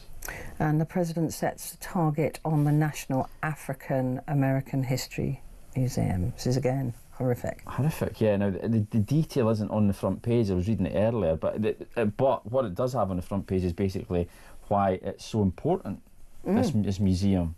Talking about a former high school history teacher who remembers tears streaming down a student's face as his high school left the lower level of the National Museum of African American History and Culture a few years ago, because, you know, it had been brought home to them exactly they realised what had happened. So clearly Trump wants it shut down or whatever. But I mean, I suppose it's nearly 100 days. But again, we're talking about progress. You know, this is these battles that we thought had been won when, you know, there was African American population. A black president not so long ago. Yeah. You thought, well, that's it. Well, that's it then. The That's glass settled. ceiling has been broken. We've done that, yeah. Yeah, it just shows you, how quickly it can all turn. How quickly it has changed. It's not even 100 days yet, and so much has changed. That's 3 stories on the front of the paper there. All 3 of them are absolutely jaw-dropping. I mean, complete. If we'd never see. I don't think we'd ever see that in this country. I mean, all of those stories would be headline news for days and days and days. Absolutely. And also, there's another story, isn't there, where he's suing CBS News because he wants them shut down because he doesn't like their programming. He doesn't like the programming. It's not that they've said anything particularly bad about him; he just doesn't like their programs. Yeah. I mean, it's dictatorial. AP won a legal battle to be Associated Press to be in the pool. Yeah. And he kicked him out again. Yeah, of course. It's extraordinary. Because he can. Yeah, because he can. Quick break, and Kevin and I'll be back in a moment.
across the UK, on DAB+, on your smart speaker, on your smart TV, and on your side. This. Hello there, great to have your company, and with me is Kevin Schofield, and let's start with the Metro, shall we? Yeah. A-listers call all-female mission disgusting. Star Trek is a waste of space. It's a great headline. Yeah, yeah. What do you make of this? I mean, it is. I don't. What was the point of it? Really, you've got to take issue with them. In the intro, they describe them as celebrity astronauts. I mean, they're not astronauts. Well, I was just talking to Andy Loud. They're passengers. Yeah, no, I know, but well, apparently, does that count? The second you break the whatchamacallit line, can't you're remember, an astronaut. You're an astronaut. You are officially an astronaut. And I, like you, was saying, well, that's ludicrous because an astronaut has been trained. They're ex-military. They've done all this, all this special stuff. They weren't like they were driving the thing. They weren't. They were just sat there. It annoys me that they call them crew. A bus, you're not a bus driver. Yeah, I mean, exactly. Yeah. Well, in that case, we are bus drivers because we both and tube drivers, and I'm a pilot as well. Taxi driver, yeah, everything. It's a very strange thing, isn't it? I mean, this would have cost millions of pounds. Was this so that Jeff Bezos' wife could go into space? Yeah. That was probably the wedding present, wasn't it? Not a pair of diamond earrings, or I don't know what you bought your wife, but a space trip. But you are officially an astronaut, and that was annoying me as well. Well, I take that back. Yeah. Now, Andy Loud also said that he thinks this is a great thing that they're sending sort of, songwriters and artists and things like that up into space because they will be better at explaining how wonderful space travel is and how the world needs to be protected and things like that. So I sort of buy that. But the fact that people are saying that this is good for women is absolute BS. I mean, this is nothing. They've got nothing to do with me. They represent me in no way whatsoever. They're all filthy rich, and all they did was sit there and come back 10 down. minutes. Yeah. It wasn't even as if they were up there for 9 months, like the last, like Svenny, what's her name? Pint of milk. I know. But anyway, I'm like you. I was like, I was sort of like, oh, it's ridiculous. I'm deeply cynical. Yeah, me too. About it. They're not astronauts. They're not. I mean, they're not. I will never buy that they're astronauts. But apparently, if you clear that and go into the atmosphere, you are officially an astronaut. Did you hear what Katy Perry said? Am I allowed to say it? It's not really a swear word. Yeah. She said we're putting the ass into astronauts. Great for women, that. I'm great. Yay for the girls. To be fair, Neil Armstrong never said that. Oh dear, yeah. Yeah, he should have said that, shouldn't he? No. That would have been better. The Daily Express, it's a betrayal, a backtrack on travel pledge for our heroes. Navy hero Peter Kent says veterans have been betrayed by the government after it U-turned and refused to fund their final D-Day salute. Labour's turned its back on the few Second World War survivors by reneging on a pledge made to pay for their return to Normandy in June. I mean, there can't be more than a handful of them. No, exactly. And if they've promised they've got to do that, then they've got to do it. As you say, it's not going to have cost. It's not lots of money. People. Not lots of people, anymore. Unfortunately. And it could well be their final salute. Obviously, the 80th anniversary. There aren't many of these incredibly brave men still around. And if if Labour had pledged to do it, I wonder if that was around about the time when, you remember last year when... they were stealing money from old people for their winter fuel allowance. No, when Sunak left early, remember? I wonder if they turned round and said, well, we'll make sure you're there next year type of thing. Yeah, so they've got to pay. They've got to do it. They've got to pay. Disgraceful. It is disgraceful. If not, I hope they put a GoFundMe on because I'd definitely dip in for that. Definitely. The Daily Star. What is this story? Christ's body found in Pyramid of Giza. Indiana Jones and the Temple of Christ. Bone botherers. Say Jesus' body has been found with the mummies of the Great Period of Giza. Jesus, Mummy, and Joseph. Yeah. Where the heck have they got this story from? I've absolutely no idea. No, I mean, I know it was a slow news day because I was working today. Egypt, one of my smart-arsed crew had just said. But, I mean, come on. It's not like Trump's not giving them. They usually love a big orange man baby on the front They really page. do love a big orange I'm surprised man baby. that they haven't. I mean, this is just nonsense. It's just, yeah, Let's face it. I mean, I don't know where to begin. No. I don't know what the big snake's doing there. I don't know what the either. big snake is doing there. I have no idea what is going on. But clearly, thought for the day, April fooled us. So this isn't an April Fool, though, because we're way out past that, April 16th. And they're talking about the washout, the rain. I mean, is this that has what they're talking about? April Fool, right? Yeah, that's the April Fool does. I mean, even that, they could have made that literally the splash. Yeah, literally. Well done. That's why you work at the Huffington Post. Yeah, that's it. Right, let's have a look at the FT. Wall Street banks reap 37 billion after traders cash in on Trump volatility. People always make money, won't they? I don't know how they do it, but the rich, they be getting richer. Yeah, well, I guess it's Always because, make money. from my basic economics, they've seen, well, the share prices all went down when they brought in the tariffs. Yeah. So that's the perfect time to buy. In fact, he even said it himself, didn't he, Trump? It's a great time to buy. Well, many of his... It's a great time to buy. Yeah. Nudge, nudge, wink, wink. So they buy and up go the prices. Did you see the they hot, always do, again, the and hot they mic make a moment fortune. that somebody recorded in the Oval Office where he said, George Soros, he said, it's not just a company, it's also a man. It's like, yeah, everybody knows that. And he said, he made 22 billion yesterday. Yeah, and or whatever it was. He's pointing and he's pointing at guys his friends. Yeah. 2 billion, sorry, 2.2 billion. And then his friend, he went, 900 million, that's not bad. And you just think... I know. But, I mean, are you saying these things out loud? Well, but yeah, but all the working class Americans who voted for him, did they not see this and think, hang on, maybe this guy isn't?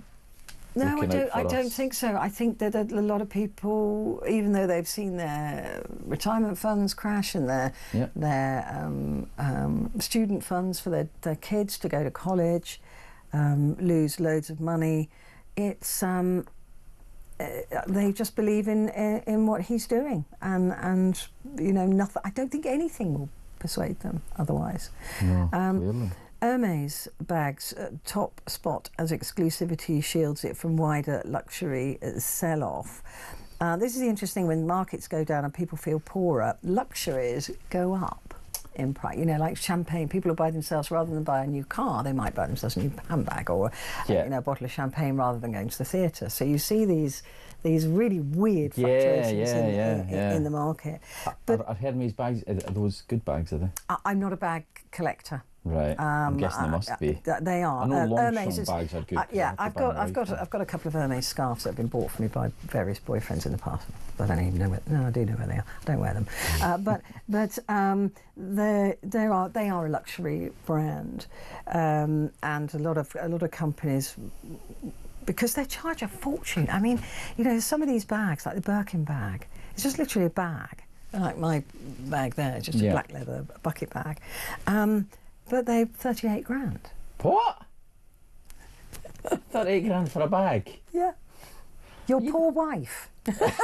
I know, I'm Scottish, I'm such a tightwad. What? Yeah, £38,000. Oh, and more. You can pay you more. left that on the tube. Yeah. You wouldn't let out your sight, I think if you're carrying a Birkin, you're not on the tube. If you can afford a £38,000, right, and that's probably at the cheaper end of the Birkin bags as well, if they're one-offs. But the funny thing has been that since the China tariffs, the Chinese manufacturers are really fighting back, and they've let Americans know that it costs $1,400 because they're all made in China, and then they're shipped to Italy or France, get the final tag put on them, and then they're made in Italy or made in France, but they're not. They're made by artisans in China. Oh wow! Yeah, there you go. There's a whole load of people now who are buying directly from China, getting a Gucci bag for like 15 quid, as opposed to 500. That's some markup, that. It's some markup. So maybe that's why luxuries are being luxury brands. They will start. They will start to panic. But 38k for a bag. I think your wife deserves one. I think I'm going to phone her. I hope she's not watching. I'm going to phone. You deserve a Birkin bag. Make him buy you one. Quick break. Back in a sec.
UK. On DAB+. On your smart speaker. On your smart TV. And on your side. This is Talk. Yeah, that dog was very expensive.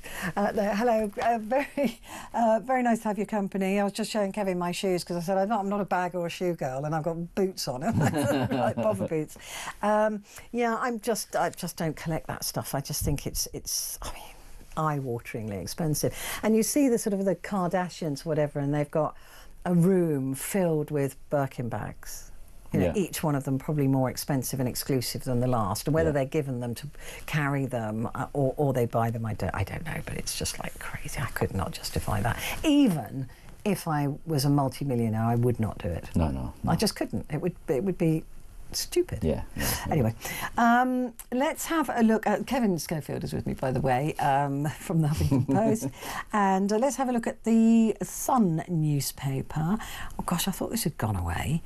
Gropegate, Win video clears my name. This is Win Evans, who's the Go Compare was. I think he's been pulled from that advert now. Yeah. Giving a dossier of evidence to BBC bosses which friends believe clears him of lewd behaviour. But we already know the lewd behaviour. We heard him say horrifically lewed things. Yeah, I remember did. you and I having a very caged conversation. That's right, yeah, couldn't quite and say your eyes were like the size of saucers. I'm concerned that I might actually say the thing. But this is a desperate attempt, presumably, for him to get back into public favour. But I don't know if you can. No, I don't think he can, because the thing is, it's not just, there have been other allegations from other jobs that he's had, like on radio and stuff like that. So this may well clear, I don't know.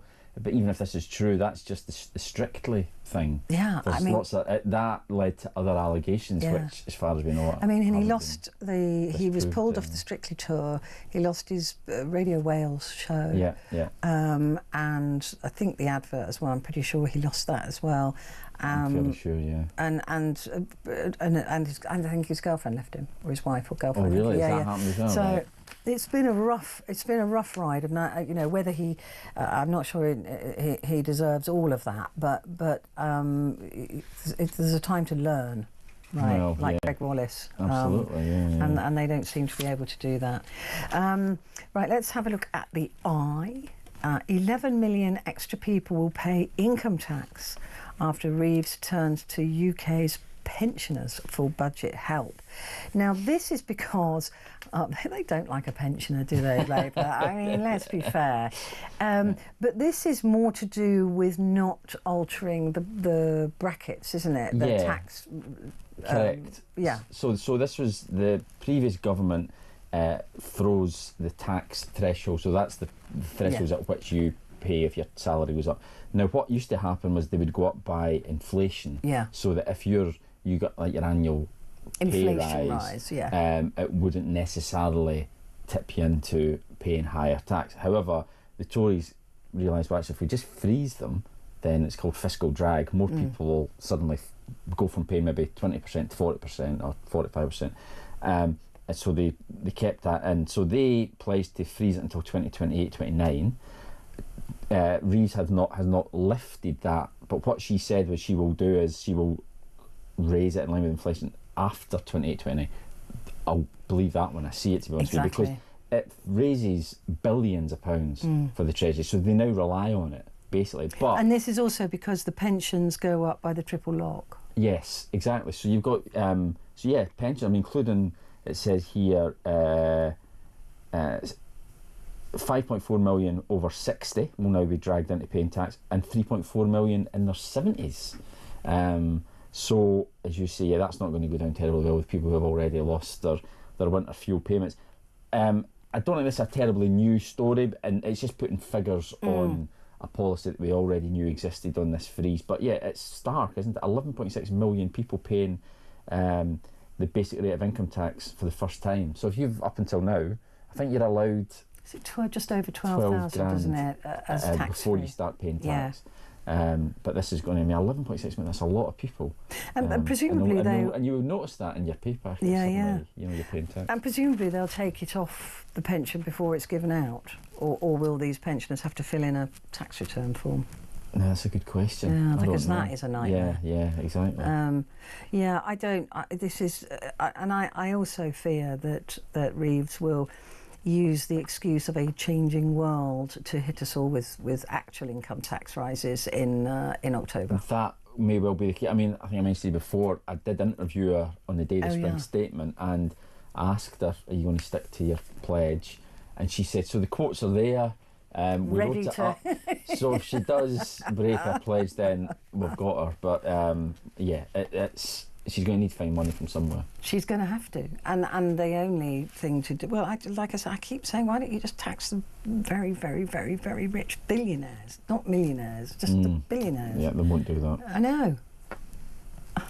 Instead of scrapping around for pennies out of people's pockets down the back of sofas. They just won't. Yeah, it's crazy. Let's have a look at the Times. And can I just say my wife will love that front page picture. Tom Hardy. Yeah. She's not alone. He's quite a good-looking man. He is a handsome block of a man, isn't he? He is a unit. He's a unit. He's solid. And that is a very special suit as well. Yeah. Tom Hardy. I'll tell you my He's Tom got Hardy. bulkier, hasn't he? He's definitely. Yeah. I think he's been working out. Yeah. I've got a great Tom Hardy story. Oh, go on. About 9 years ago, we went to soft play with the kids. You know, like it's horrible, terrible Awful. soft play. I remember it. Anyway, when we were there, unbelievably, Tom Hardy and his wife were there with their kids, and as soon as we clocked him, we're like, hang on, that is Tom Hardy. My wife was like a gibbering wreck. So to prove to her friends that he was there, she also just couldn't take a picture of him. So she took a picture of us. She got us to stand sort of in the foreground.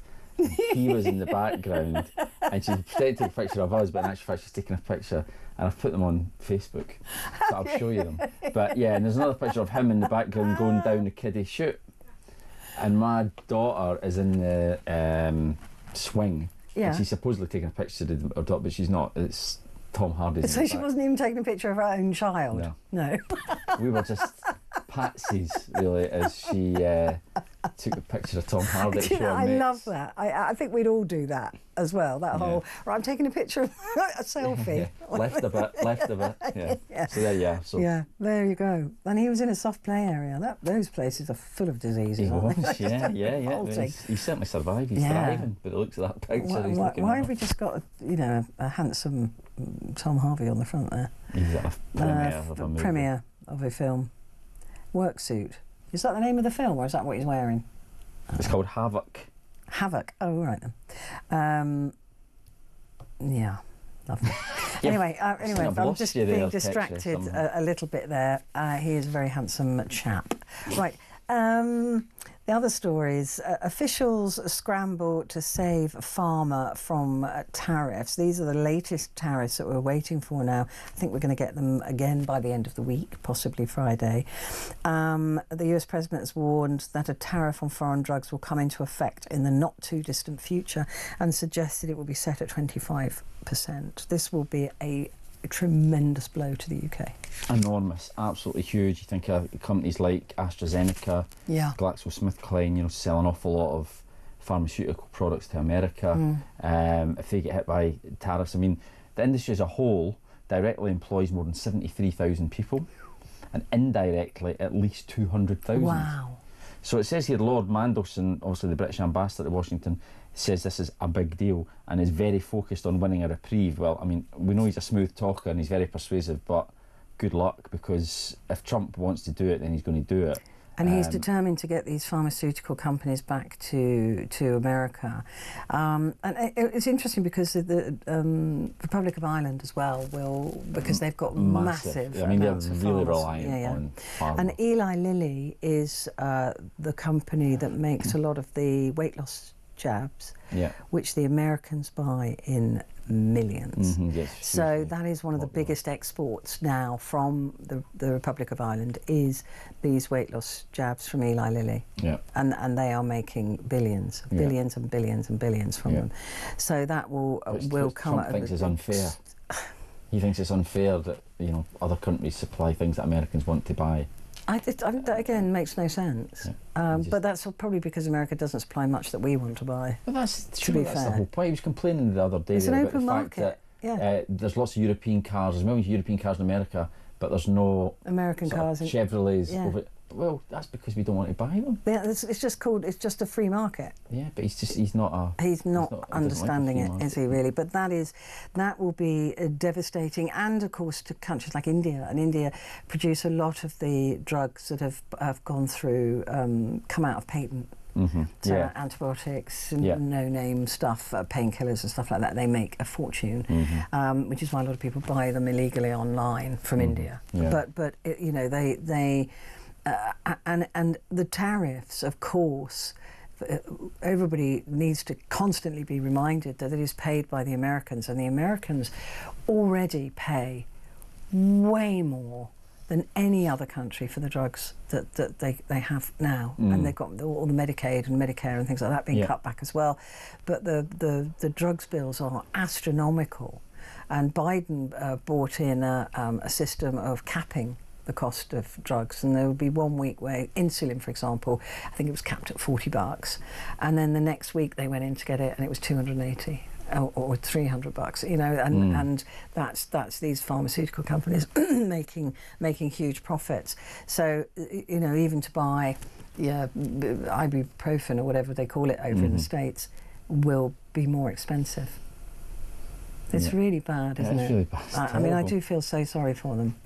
And what about this peers determined to block the banter ban in workers' rights bill? Peers will try to block a banter ban. That wouldn't work round here, would it?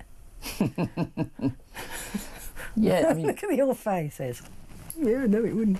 No, we couldn't survive without banter. No, well, stupid. absolutely. So it was the Times themselves reported in January that pubs could ban customers from speaking about contentious beliefs such as religious views or transgender rights, for example, for fear of falling foul of Angela Rayner's workers' rights reforms, which apparently are supposed to protect workers from being harassed at work by third parties. So Lord Young, Toby Young, who's now a Conservative peer. Of Acton. Of Acton, yeah. Doesn't sound very glamorous, does it? Lord Young of Acton. He is tabling amendments to the workers' rights bill to try and get that thrown out. I mean, it does on the face of it seem a bit mad, really. I mean, it's too much. It's different. If someone's in a pub and they're being hugely offensive, and you know, causing a disturbance, then of course they're well within the rights to chuck the person. Yeah, but if it was you and that's always happened. If it was you and I talking about golf and me saying what a waste of life it is watching that, and we got quite heated about it, and somebody was a golf fan and was offended, I mean that doesn't make sense to me. Yeah, it's bonkers. It's just really just bonkers. completely wrong. Anyway, it's time to put Tom Hardy to one side, Yeah, sorry about that, and let's take a quick break.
across the UK.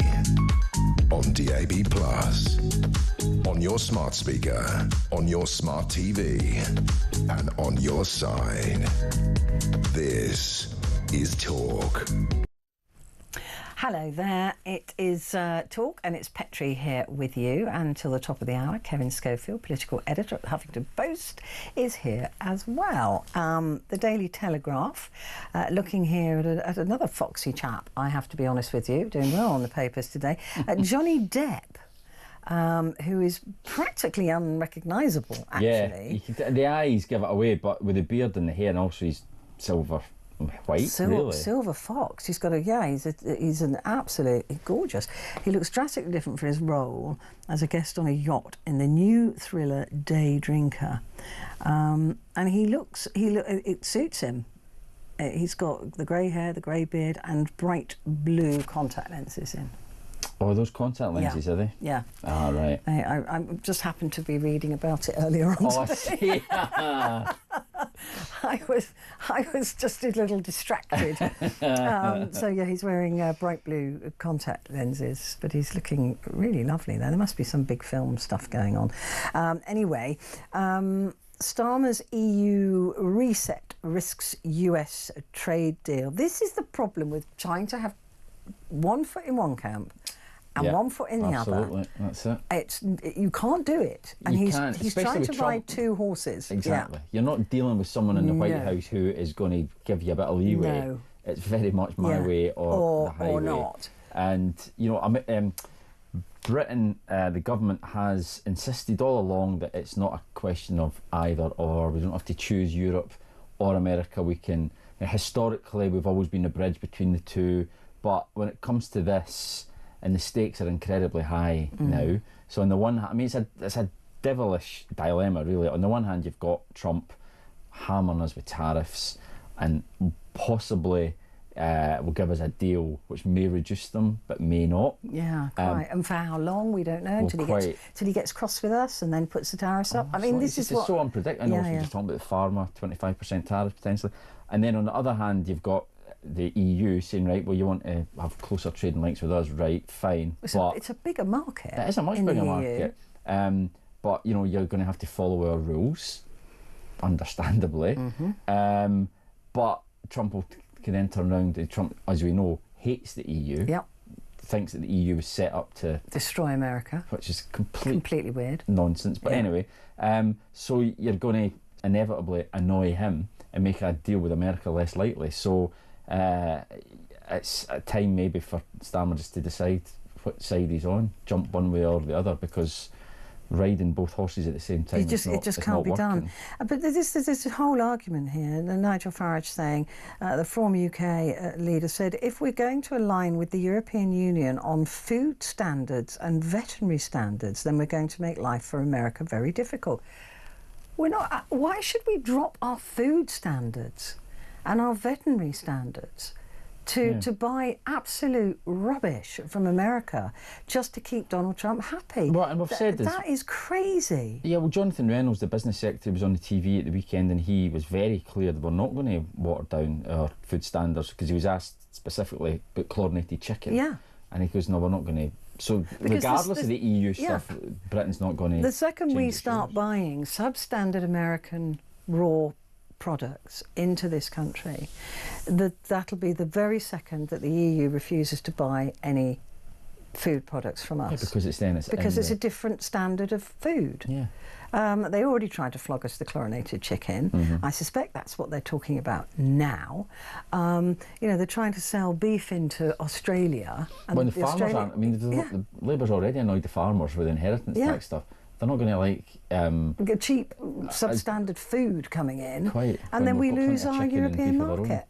Yeah. I mean, listen, it's just, it's bonkers. It really is bonkers. But also, you've got to remember as well, he's actually trying to ride three horses at the moment, because China is the other one. Because the EU, I think, has already decided that the future probably lies with trading with China more than with the US, because it's more stable, which is, I never thought I'd hear myself saying. So you know, we had earlier on, didn't we, over British Steel, Reynolds saying we would keep the Chinese keep their hands off it, and now he's reversed that because he's got to keep China sweet as well. Yeah, he's trying to ride three horses. I think number 10, someone in number 10, I think, had a word with him about that because they need he's had to backtrack. The Chinese money. They need Chinese money. Yeah. And they're now talking about getting the Chinese more involved in British infrastructure, because if our future trading partner is China, or the EU and China, and not America, then there's going to be deals that have to be done there. Yeah. I mean, it's really Sophie's choice it's at the moment. Impossible dilemma, almost, really. Yeah, really.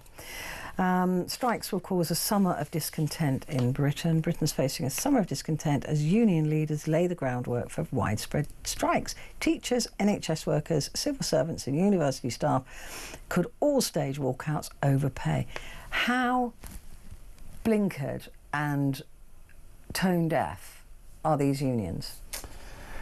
Well, yeah, everybody's struggling. There is no money in the pot. Yeah, but I mean, in a previous life, I used to write an awful lot of industrial stuff, and I've had £1 for every time I wrote stories about summers of discontent and winters of discontent.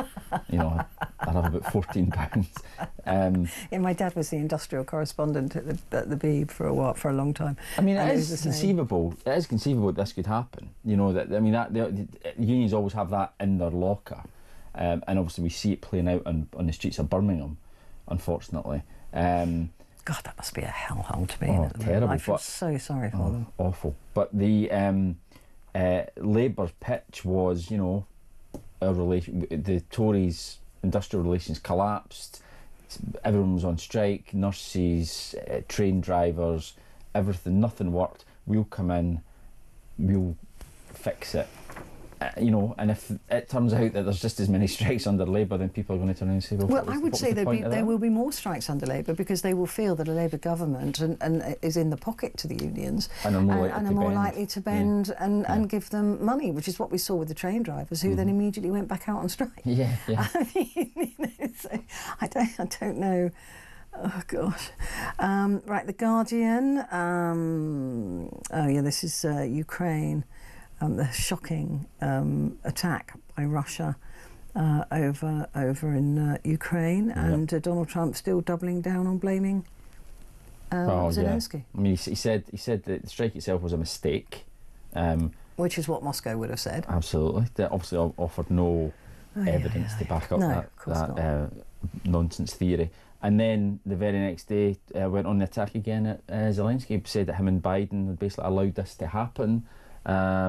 Said that almost suggested that they had started the war, that Ukraine had started the war. It was their fault. Why start a war with a country 20 times your size? Well, they didn't start the war.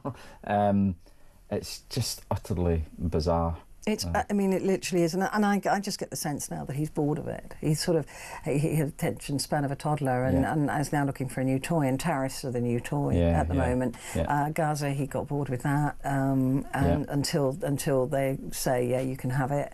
Russia, Ukraine, bored of that, because he didn't fix it in a day like he said he was going to, so he's bored of it. I suppose the hope is that he gets bored of tariffs and moves on to something else, but what else is he going to move on to? Terrifying. This isn't an act of war, it's sheer terrorism, which I would absolutely agree with that. Let's have a quick look at another paper now. Now China is handed access to NHS medical records. Data from 500,000 GP patient files available to Chinese researchers despite security fears. This is a bit worrying, isn't it? Well, yeah. So they're being granted access to medical records despite MI5 saying that health data could be misused by Beijing. I would say there's a reasonable chance of that. There's a reasonable chance that Beijing will. It is really concerning. And it's like, get your hands off our data. You know, the Americans are clawing to get all our medical data. Much of that has been sold on to them. What interest that would benefit us have they got in our data? I know. It's crazy. Anyway, I think that's it. I think we've sorted it out. The world is a better place now. Kevin and I have fixed it. Thank you so much, as ever. You're very welcome. Absolute joy and pleasure. Buy your wife that bag. Kevin Schofield there. Right now, though, it is just you and me, and I want to talk to you about what's going on in this country at the moment, because looking around the world, it's very easy to see that we're rolling back a lot of rights for the queer community. That not we, essentially, in this country, but as a species. You look at the United States of America, there's a lot of movements there to take rights, hard-fought rights, away from the queer community.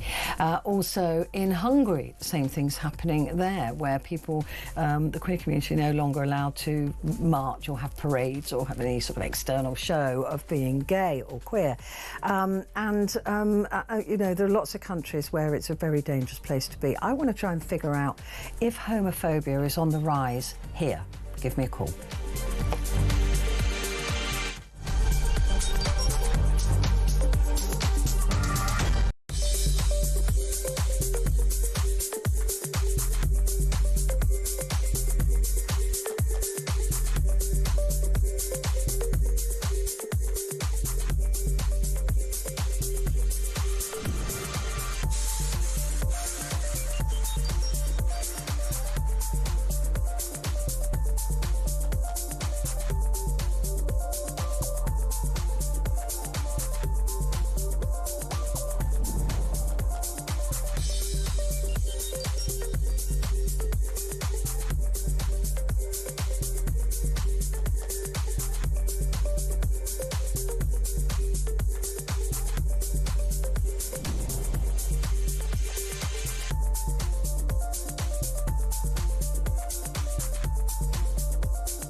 Across the UK, on DAB+, on your smart speaker, on your smart TV, and on your side.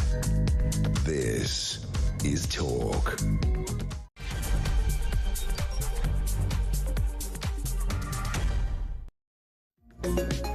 Hello there, and a very good morning to you. It is Petrie here with you until 1 o'clock. I'm just looking through the glass there, and everybody's just playing with the puppy now. It's nice.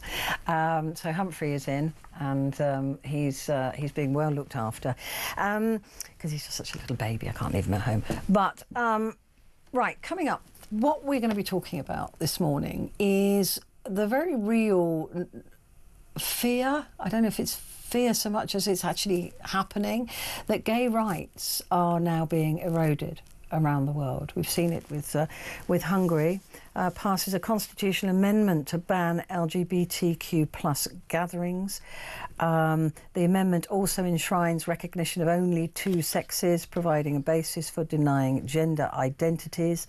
There's a significant escalation in the government's efforts to crack down on dissent and chip away at human rights. Viktor Orban, the Prime Minister, and his right-wing populist party passed the amendment on Monday with 140 votes to 21. It codifies the government's recent ban on pride events, paving the way for authorities to use facial recognition software to identify offenders and attenders and potentially fine them. The amendment, which the government says prioritises the protection of children's physical, mental and moral development, also enshrines the recognition of only two sexes, providing a constitutional basis for denying the gender identities. They're also ushering in policies that include blocking same-sex couples from adopting children and barring any mention of LGBTQ+ issues in school education programmes. So that's Hungary. We've got a similar thing going on in the United States. LGBTQ adults say Trump's policies may affect gay, lesbian, bi and trans people. 71% expect a negative impact on those who are gay, lesbian or bisexual. There's definite worry in the gay community or the queer community in the United States. And you know, listen, I'm not going to be a hypocrite here. I totally agree with banning trans athletes who have been through male puberty from competing in women's sport. But I think in the whole of the student sport body, there's something like 20 trans athletes. So it's like again a lightning rod to people to be able to say and be hateful. So LGBTQ plus adults in the United States are really concerned at the moment. A lot of lesbian couples and gay couples with their children are very worried that they could have their children taken away from them. There's a drive now to recognise only straight marriages and to no longer to row back on recognising gay marriage even as a thing, so to dissolve those marriages. And Amnesty International says around the world people are under attack for who they are. Living as a lesbian, gay, bisexual, transgender or intersex person can be life-threatening in a number of countries across the globe. And this was certainly the case in Albania, although Albania says that it is that being gay is legal in Albania. It is a patriarchal and conservative country, and two lesbians can stay in Britain after they told a judge they faced persecution in Albania, even though homosexuality is legal. It conceded that being gay was decriminalised in the women's home country in 1995, but the populace was broadly patriarchal and conservative. The women told the judge that they had been observed kissing in their hometown and they were abducted by masked men, sexually assaulted by multiple men and subjected to physical and verbal abuse. So they've now been allowed to remain.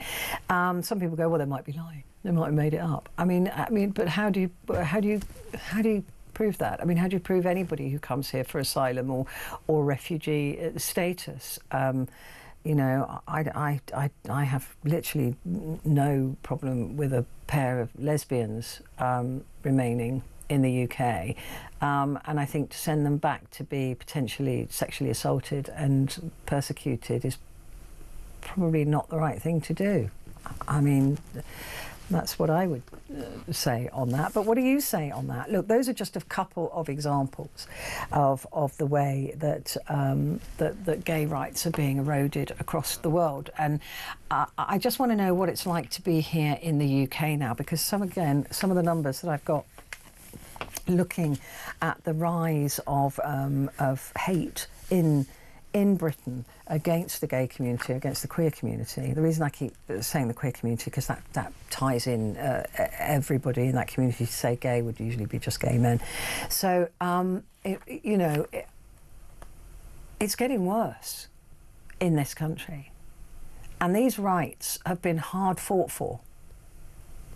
People have died fighting for these rights. Gay men used to go to jail. This is something that is constantly having to be fought for. There's never a time where you can go, well, that's it then, that's job done, because they can be taken away. Women's rights are the same. The rights of black people, of brown people, all of those rights we must all consider them as temporary, and that we must keep fighting for them, because they can be stolen and taken away from us. Unlikely is the rights of white straight men. And I've said that, and it's polarised you because you think that I'm having a go, and I'm not. I'm just saying that as a white straight man, you don't have to fight or be vigilant about existing, about having basic fundamental rights once won, once fought for. And I appreciate that white straight men have had to fight for some rights as they've gone through history. But once you've won them, there is very little chance of them being taken away from you, because the rules are usually set, particularly in the UK and in Hungary and in many countries around the world, by white straight men. So it's unlikely that you could have your rights removed from you. You don't have to remain vigilant and think, oh, I wonder if I'm getting equal pay, or I wonder if I'll have my vote taken away from me. And it's not to say that white straight men haven't fought for rights. Of course they have, against other white straight men, oddly enough. You know, Stuart pointed out earlier that the peasant men had to fight for the right to vote, and they did, and they won it, and they've never looked back. That's the point that I'm making. And if you don't understand about having the rights just to exist, just to be who you are, whether that be a black person, a woman, a queer person, those are the rights that I'm talking about. The rights just to be, just to exist. So I wonder if those rights you feel are being eroded here in the UK. I'd love to hear from you, particularly if you are from the queer community. 0344 499 1000. Have you noticed a rise in homophobia? Certainly the numbers would stack up to say there has been. There's been a rise in hate crimes, attacks, violence, and a whole range of issues for that community. So I'd just like to hear from you firsthand. What is it like? Is it getting worse in this country, and what do you put that down to? Give me a call, 0344 499 1000. I need to tell you that calls are charged at the national rate. You can message as well. It's 87222. Put the word talk up front and it comes through to me here in the studio. Debbie has called from Essex. Hi, Debbie. Hi there, Petrie. How are you? I'm all right, thank you. How are you? So do you know what? I'm just going to do something with my microphone because it's really annoying me. There we go. Let's see if that works. Right, Debbie. What? You've got a son who's gay. I do have a son that's gay. He's now 36 years old. Right. But when he was very much younger, he struggled so much with the fact that he was gay. And when he eventually did come out, which was the age of about 17, he lost a lot of friends because of that. And a lot of his friends completely discarded him because he was gay. Right. This ended up with my son then turning to alcohol and drugs. Right. And he's now an alcoholic. Oh, okay. He's been in and out of rehab over the past sort of 20 years. It's just been a really, really difficult time. And for me, being a mum, dealing with that situation. Well, dealing with a world that didn't accept your boy. I mean, that is so hard. Exactly. It's heartbreaking because he's genuinely, yes, he's gay, but that doesn't make him any different to anybody else, really. No. I don't understand homophobia. He's a lovely person, very helpful, always worked, done everything that he should have done really, really well at school. And I just don't understand why people get treated like this. My son, actually, in the end, he doesn't even live here anymore. He has now moved to Mexico. Oh, really? Because the life he has there, and he has a partner. They got engaged last year. Oh. They're exceptionally happy. They live in a lovely little town. Everybody accepts them as they are. He's teaching English to children out there. So fingers crossed. And he's been now sober for a good maybe 24 months. So. Oh, that's wonderful. But how tragic is it that this country, and I genuinely, I've always had gay friends. I've always had, my brother is gay. I've loads of gay friends. I've worked with loads of gay people. Yeah. Yeah, I've always preferred the company actually, but you know, I don't understand how somebody who says they're a friend can turn their back on a mate because they've said, look, actually I'm gay. It doesn't mean I fancy you, right? I've got lesbian friends. I know they don't fancy me. Exactly, I've got lesbian friends and I know they don't fancy me. But for Daniel, these were children that he went to school with from like the age of 4 years old until he came out at the age of sort of 17, 18 years old. That's just mean. Really, really good friends, you know, went camping with them and on day trips and did all the things young boys do. No one ever knew it until he actually came out. And I'm going to say that a good half a dozen of them that you would class as really good friends completely shut him off completely. I just find that just so stupid. I mean, what were they afraid of? I mean, I don't know. I mean, in all fairness, even his dad has cut him off because his dad cut him off. His dad's completely cut him off as well, and doesn't have anything to do with him. It's just because he's gay. Situation. Yes. It's a sad situation, but, you know, as me, as a mum to him, I adore him and love every bit of him and encourage him for whatever he's doing and I just wish him all the best and the best life, and at the minute, that is what he's got. Yeah, I mean, I remember when my brother came out, and the world was different then, and I remember being worried for him, but never once did I even. I didn't blink. None of us did. I think we always knew, and I think that he was just a great guy, gregarious, funny, handsome, you know, life and soul of the party. So it wasn't any great shock to any of us. And I mean, even my father, who was quite old school, was like, well, okay, you're gay, but don't ever talk to me about gay marriage. You know, you know. So he was that. He was fine, but I think he found it difficult, and he did find it difficult. That was his age, that was his generation.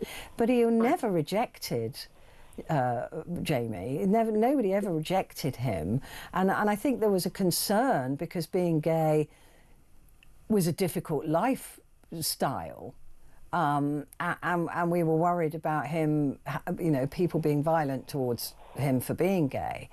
But none of us were ever worried about him. I mean, Daniel ended up living on the streets. I mean, his life has not been amazing, but he always tries to be. He did always picked himself up, always got back to work, and always got himself back together again. Yeah. And I'm so proud of him for doing that. I just can't imagine what difference it makes to a father. No. I really struggle with this, genuinely struggle with being able to cut my child out of my life because they're gay. Yes, I don't understand that either, but each to their own, as we say. Yeah, I just think it's bizarre. Anymore. It's just bizarre. I mean, if that's your child, that's your... I don't know. Very strange. Your child, regardless. And so, do you manage to see him? Are you know, Mexico's a long way.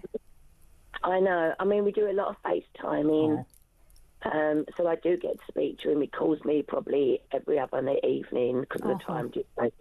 Nice. So, in all fairness, I do have a great relationship with my son. Yeah, really good relationship. Good for you. Which is good for me. Yeah. Yeah. Yeah. In all fairness, I don't actually care what anyone else thinks about it. No, but it's nobody else's business either. I don't. No, I'm honestly, I'm confounded by it. It's going. Well, it's just completely bonkers, isn't it? Yeah, I've never understood it because if you don't like gay people, just don't hang out with gay people, right? You don't have to. Exactly. And do you know what? They're some of the greatest people to hang around with. The best fun I've ever had. There's a bunch of gay men and had the best evening. Yeah. Best fun. I mean, you know, I'm a total what's called a fruit fly. I mean, I just can't. I can spot. I mean, honestly, my gay friends always just like, you're just collecting us, like, you know, like the people, posh people used to collect butterflies. You know, it's just like, this is what I do. But maybe it's because I was, you know, brought up with a gay brother. It's just been natural for me. I just never really occurred to me that there was anything different, really. Well, so maybe it's saying to me, I've brought a gay son up. So I've never known any different. Yeah. I always quite fancied my son being gay, because I always imagined that he'd take me shopping when I'm older. Oh, he's the best person to go shopping with.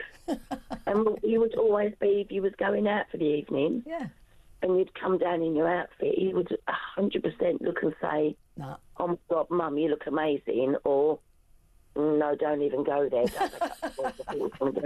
See, I always dreamt that for myself. I always dreamt that, and now, you know, and I've got the most wonderful son. I absolutely love him, but I don't think he'd ever comment on my outfits or take me shopping. That's for sure. Listen, Debbie, you sound wonderful, and send my love to your boy. I hope he's having a great life in Mexico.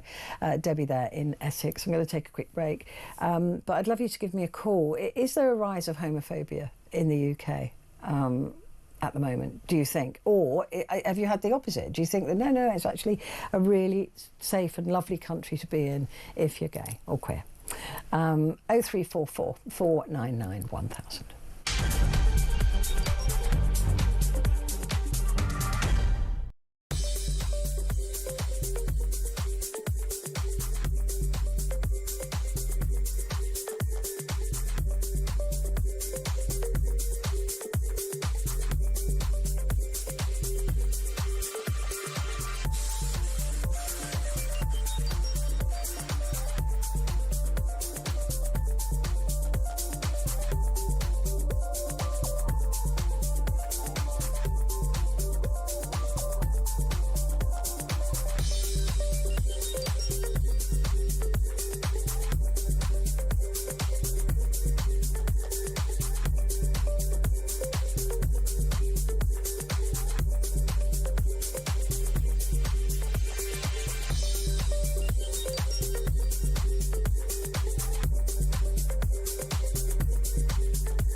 Across the UK, on DAB+, on your smart speaker, on your smart TV, and on your side.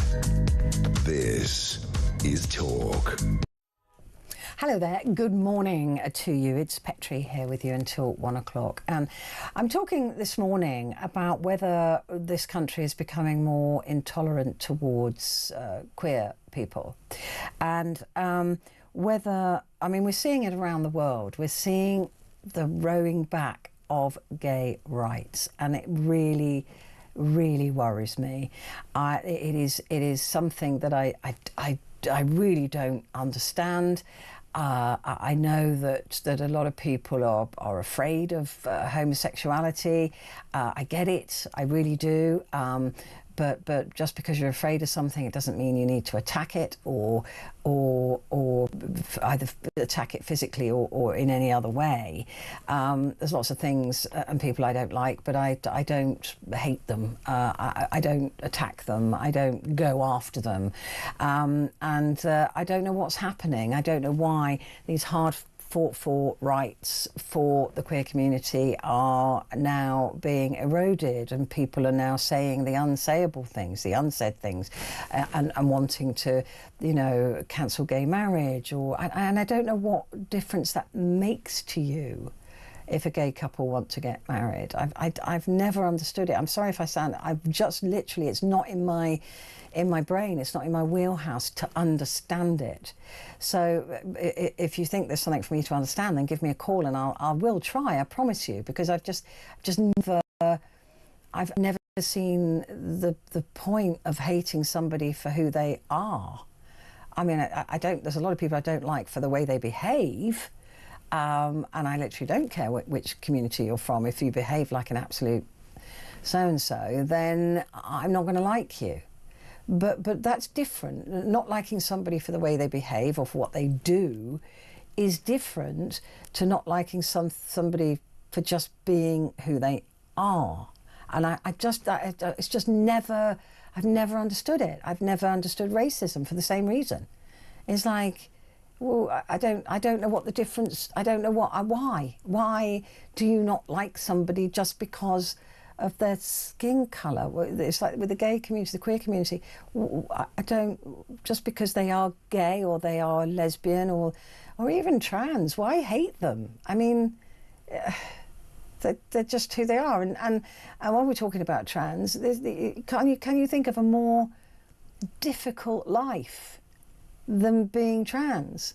It's not like they're going to choose it. Oh, I know. What I'll do today is completely destroy the world around me, probably lose my job and my family and my friends because I fancy dressing up in a dress.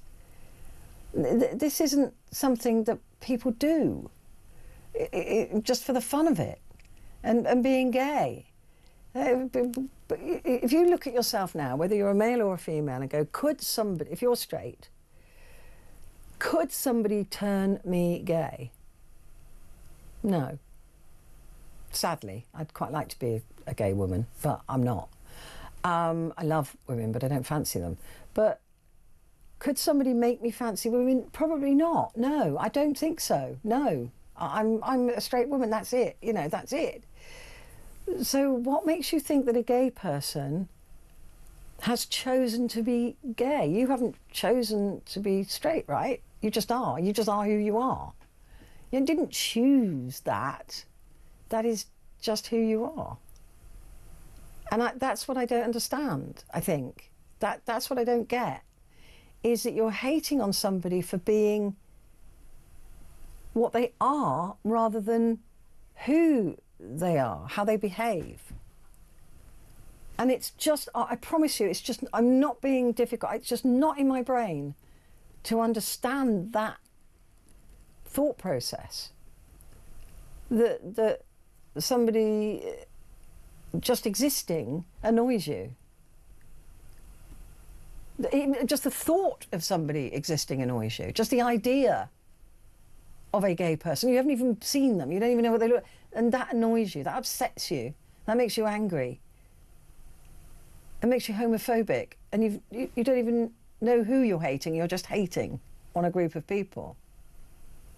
And that makes no sense. None.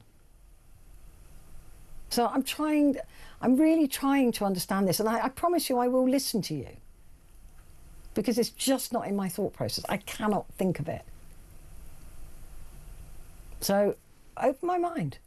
If there's a reason you can give me that I should hate on what somebody is, as opposed to who they are, if you can show me that I'm wrong, please do it. And I'm not messing around here. Give me a good reason why I should hate a body of people for existing, as opposed to individual people who are completely revolting, disgusting people who hurt other people. And I'll promise you I'll think about it. Kevin is in Hull. Hello, Kevin. Good evening, Petrie. Good evening. How are we? Yeah. I just finished work. I heard the topic for tonight, and I've got two sides of the coin. I was a young teenager in 1978. Right. Just post-punk, Joy Division and all that. And there was groups of skinheads and other tribal things like that that were very anti-gay. And, oh, come and join our gang, you know, get your head shaved. Oh, you'd be so cool, you know, get a swastika tattoo. And it is all that malarkey. And I didn't, thank goodness. Personally, I've got two views. One is parents, how parents viewed gays when you were young. Okay. And that is bred into you, and at school it was the same thing. The other side, now I'm 59, I think being gay is in your gene pool. Yeah. It's not a choice. Yeah. No, you know, if you're born a man and if you feel like a woman, you know, it's not your fault. It's as though somebody explained to me once, it's like a past life thing. Maybe in the past life you were a woman, but now you're a man. But you still have the tendencies of wanting to be a woman or like for like.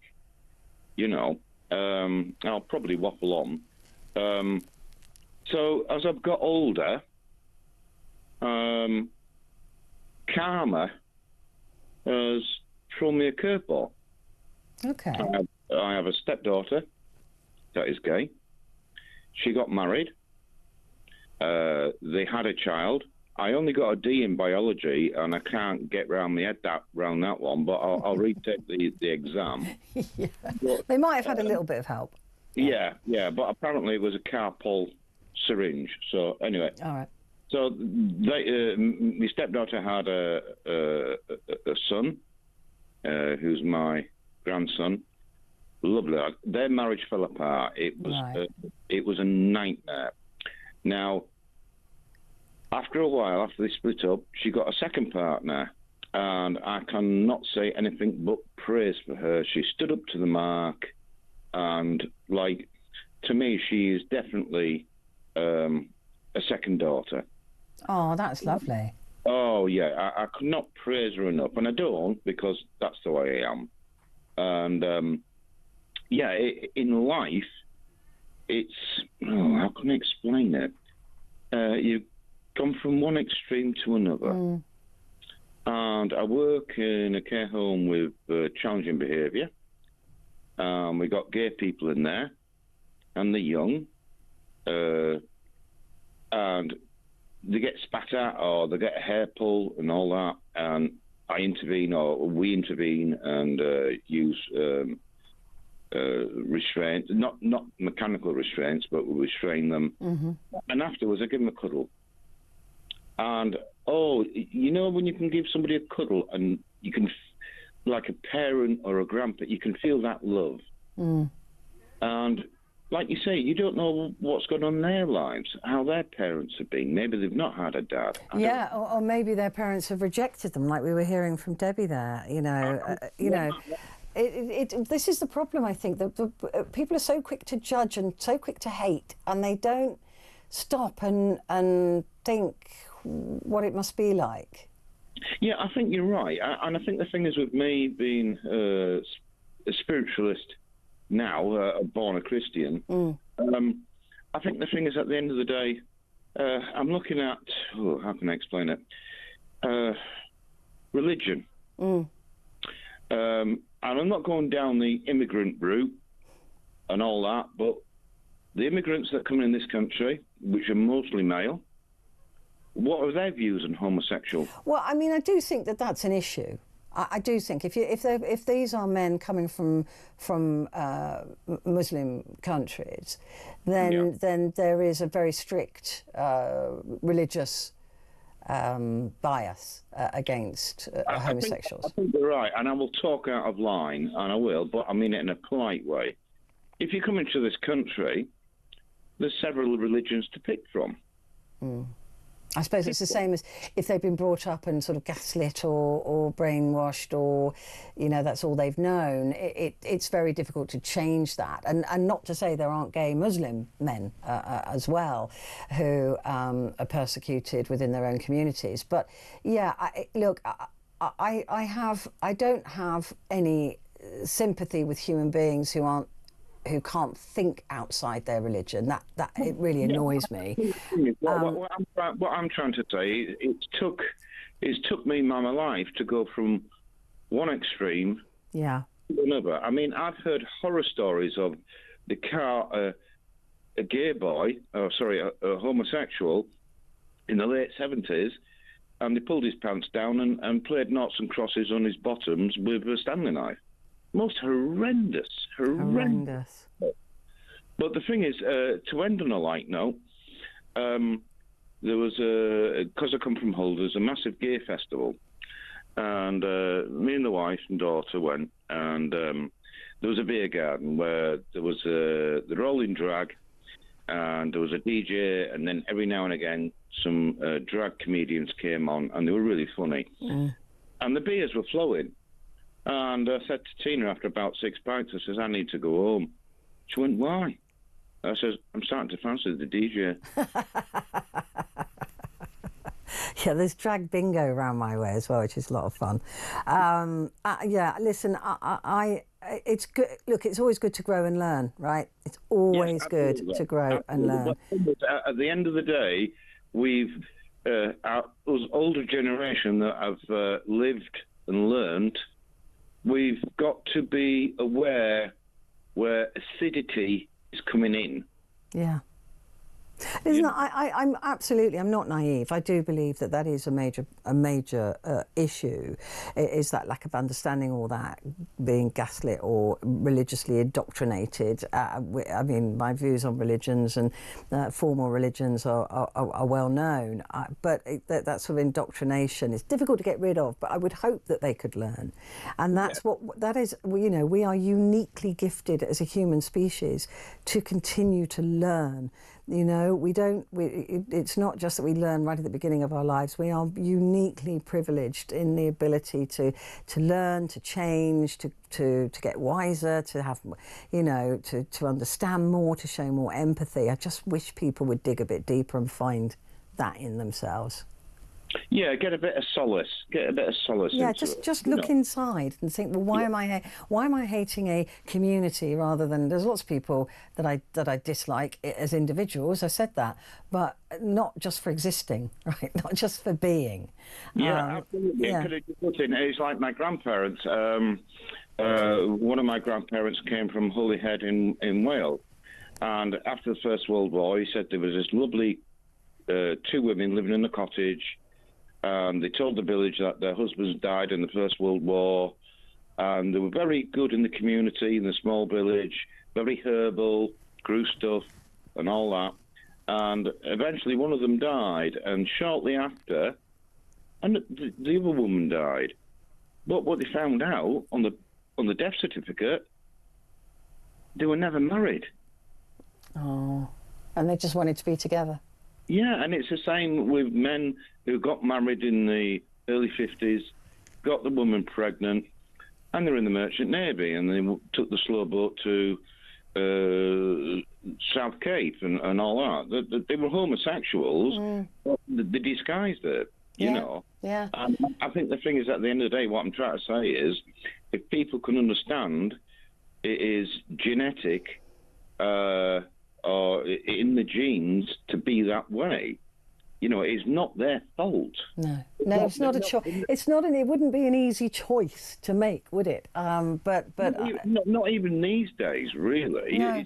I think it's very brave of them to be openly out and gay. I would hope that these days it wasn't necessary to be brave, but I suspect it is in a lot of areas still. Good to talk to you, Kevin. Thank you. And it's lovely that you've got now 2 daughters. That's even better, isn't it? All right, I've got to take a quick break, but I will be back in just a moment.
across the UK.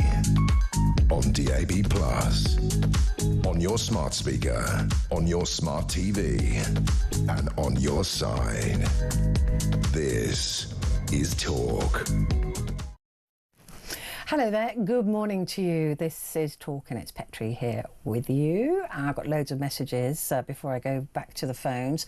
Let me just read some of them out. This is from Phil. Says, I'm a 50-year-old straight male, but my best friend is gay. I'd rather be in the company of gay people as they tend to be far more sensitive, caring and friendly than straight people. What is there to be afraid of? I can only put it down to ignorance or a lack of education. And that's from Phil from Devon. Yeah, I mean, there's a reason that most of my friends are gay. I don't know what that is, but there is a reason. There is a reason for it, and they are quite a lot of fun, actually. Maybe I just resonate better with that. Maybe the energy is the same. Gary's saying, I'm an openly gay man. I only recently came out a year ago. My eldest sibling is very homophobic. My nephew from my sister is openly gay too. I never tell folk unless they ask me, but then I'm proudly openly gay. Good for you, Gary. It's the only way to live, isn't it? You've got to be proud of yourself. I would say, this is from Jack, I'd say Britain has become a bit more homophobic. There are even reports from LGBTQ plus groups in Manchester showing a rise in hate crimes. Yeah, I've got the report here in front of me that's showing Manchester is one of the hotspots for hate crime, of homophobic hate crime, and more instances of discrimination lately. Plus, some politicians and the government have been using language that pushes back against LGBTQ plus rights, which doesn't help. This kind of atmosphere can make us LGBTQ plus folks feel less safe and more marginalised. I just think it's really important for all of us right now to notice these changes and work towards making society more accepting and inclusive. And that's from Jack in Media City of Manchester. I mean, completely. And we've got to be conscious about this. Vigilant is the word that I used before, about rights being eroded, because once they've gone, they're really hard to fight back for, you know, to all the fighting, all the work that's been done to get society to this point. There's a lot of people who don't like it, and I don't know why, but, you know, they don't. And I think it's fear, prejudice and some hate. So this one says, most people are not really interested in a person's sexuality, providing they don't start flaunting and making a big issue about it. But just being, I mean, I know some very camp gay men. Would you say that that was flaunting? Because I don't see it as flaunting. It's just them. It's just that they're gregarious and they're, you know, that's just their character. I know other gay men that are really sort of quiet and you know, don't present as being what you might consider to be typically gay. There's a whole range, like there is of straight people, right? There's a whole range of different characters and different personalities, and it's just the way they show themselves.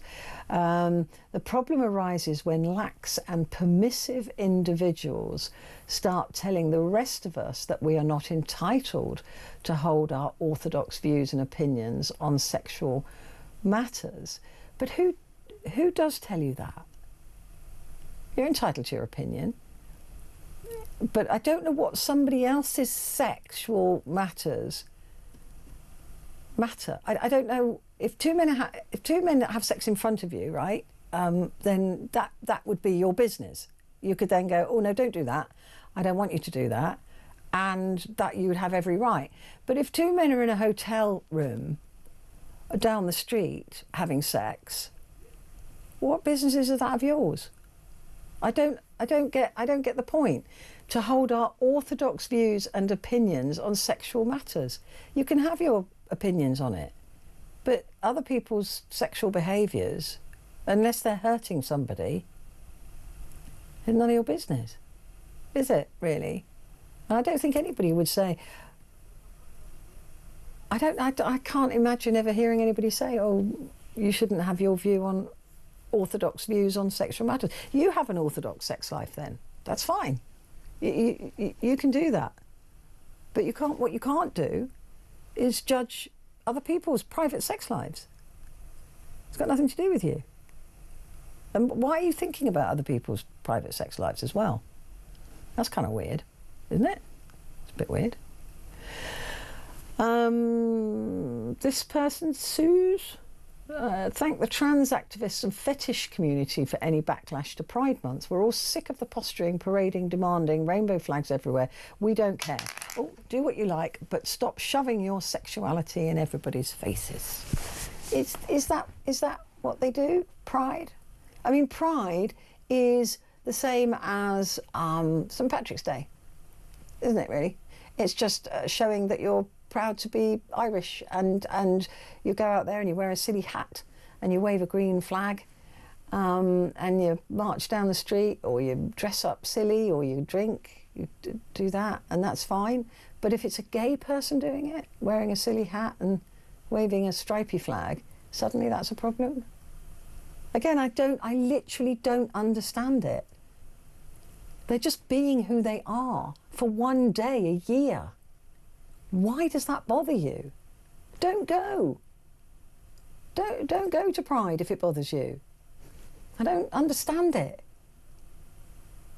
You probably know more gay people than you think, more queer people than you think, that they're not flaunting their sexuality, are they?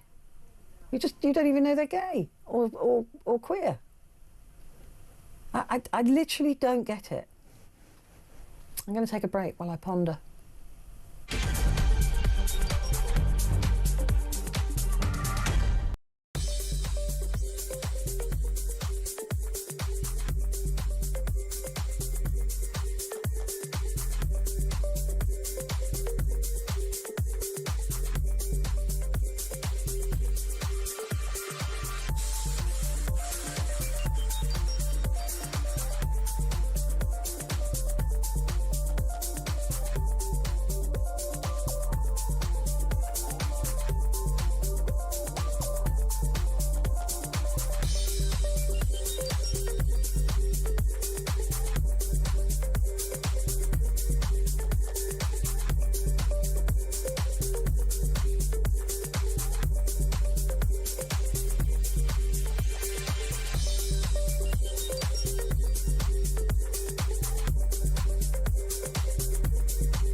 Across the UK, on DAB+, on your smart speaker, on your smart TV, and on your side.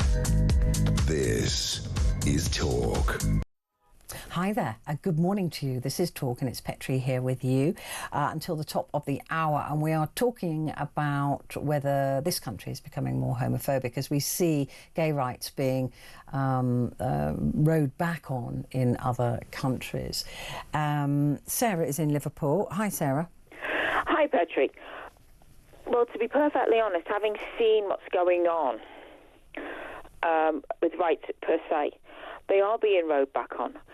And the one thing I've noticed, especially the last 10 years, the rights, especially of the gay community, have literally been nibbled and nibbled away at, the same as anyone else who is of a vulnerable community, as well as the LGBT community. There's a disability community and travellers and anybody else, regardless.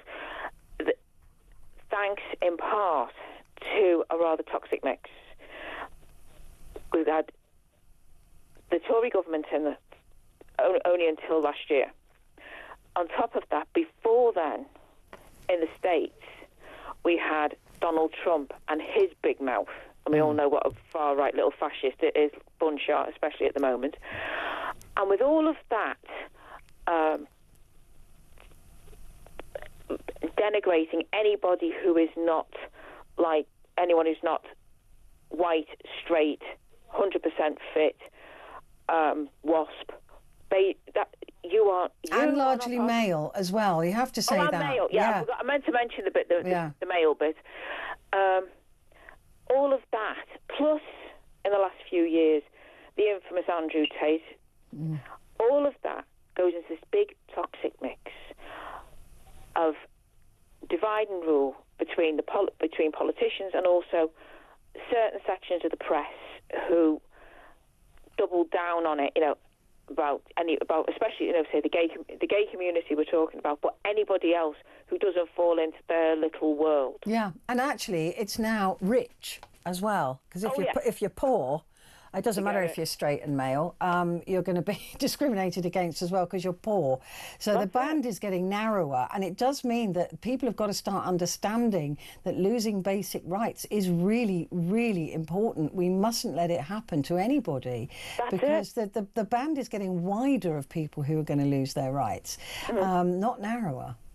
I mean, most people don't realise. They go, "Oh, it's not going to happen. It's not going to happen," and you go, "Really?" You don't have to go back all that far in history to see what happens when people's rights get nibbled away at until you end up going, oh. Yeah. And anyone who can remember the famous, I think it was a sermon of Pastor Niemöller's, They Came, which was also became a poem.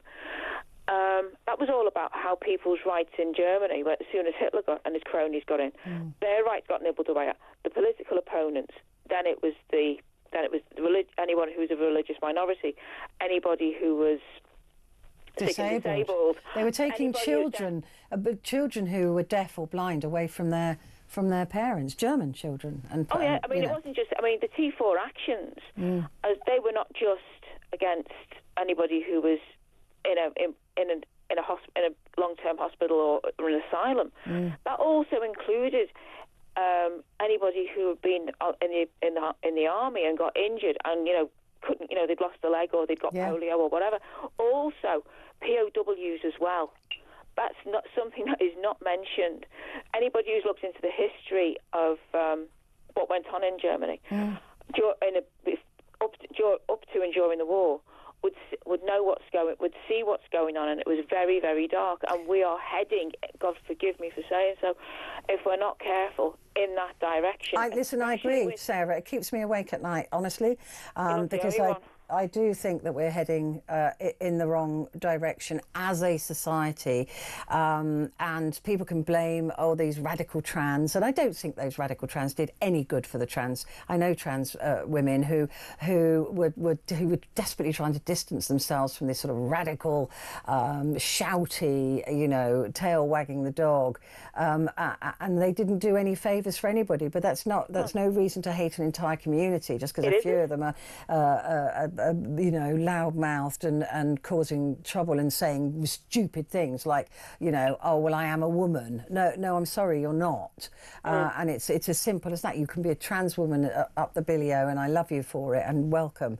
But you don't, like I couldn't suddenly identify as black because I that would be rude. I wouldn't have lived a day as a black person, and I wouldn't know all the prejudice and difficulties that a black person still goes through in this country or in this world. So you don't know about being a woman. So apart from that, I say, we should have. Who cares, right? That's it. No, who cares? Who does care? Because does it honestly matter who somebody is? No. I mean, people go on about about the gay community. Some people are very, very narrow-minded. Believe you and me, and it's quite funny to hear some of them. I mean, one of the greatest minds this country ever produced in the last 100 years was Alan Turing, the father of computing, modern-day computing. He got absolutely hammered and castigated because he was gay. Yeah. And that's wrong. The same as there was, he's just a classic example of what happened. Quentin Crisp, now, he got, everyone remembers his naked civil servant.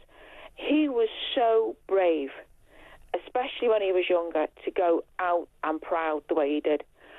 Oh, it was extremely brave because you got locked up for it. And all of these rights that have been fought for, they are being rowed back. And I think everybody should be worried about that, because it will just go down the line until it gets to you. But it will get to you. It's as simple as that. Thank you, Sarah. Great to talk to you as ever. Just moving on quickly because I'm running out of time. I want to speak to Gavin in Lichfield. Hi, Gavin. Hey, Petra. Great show as always. Thank you. Do you think we're getting less tolerant in the UK? I mean, we're definitely seeing it around the world. Me personally, I think that as a nation we are very tolerant. I think your question tonight is, are we becoming more homophobic? I personally don't think so. But at the same time, I know of people that are homophobic. I grew up with my best friend's father was a massive Queen fan.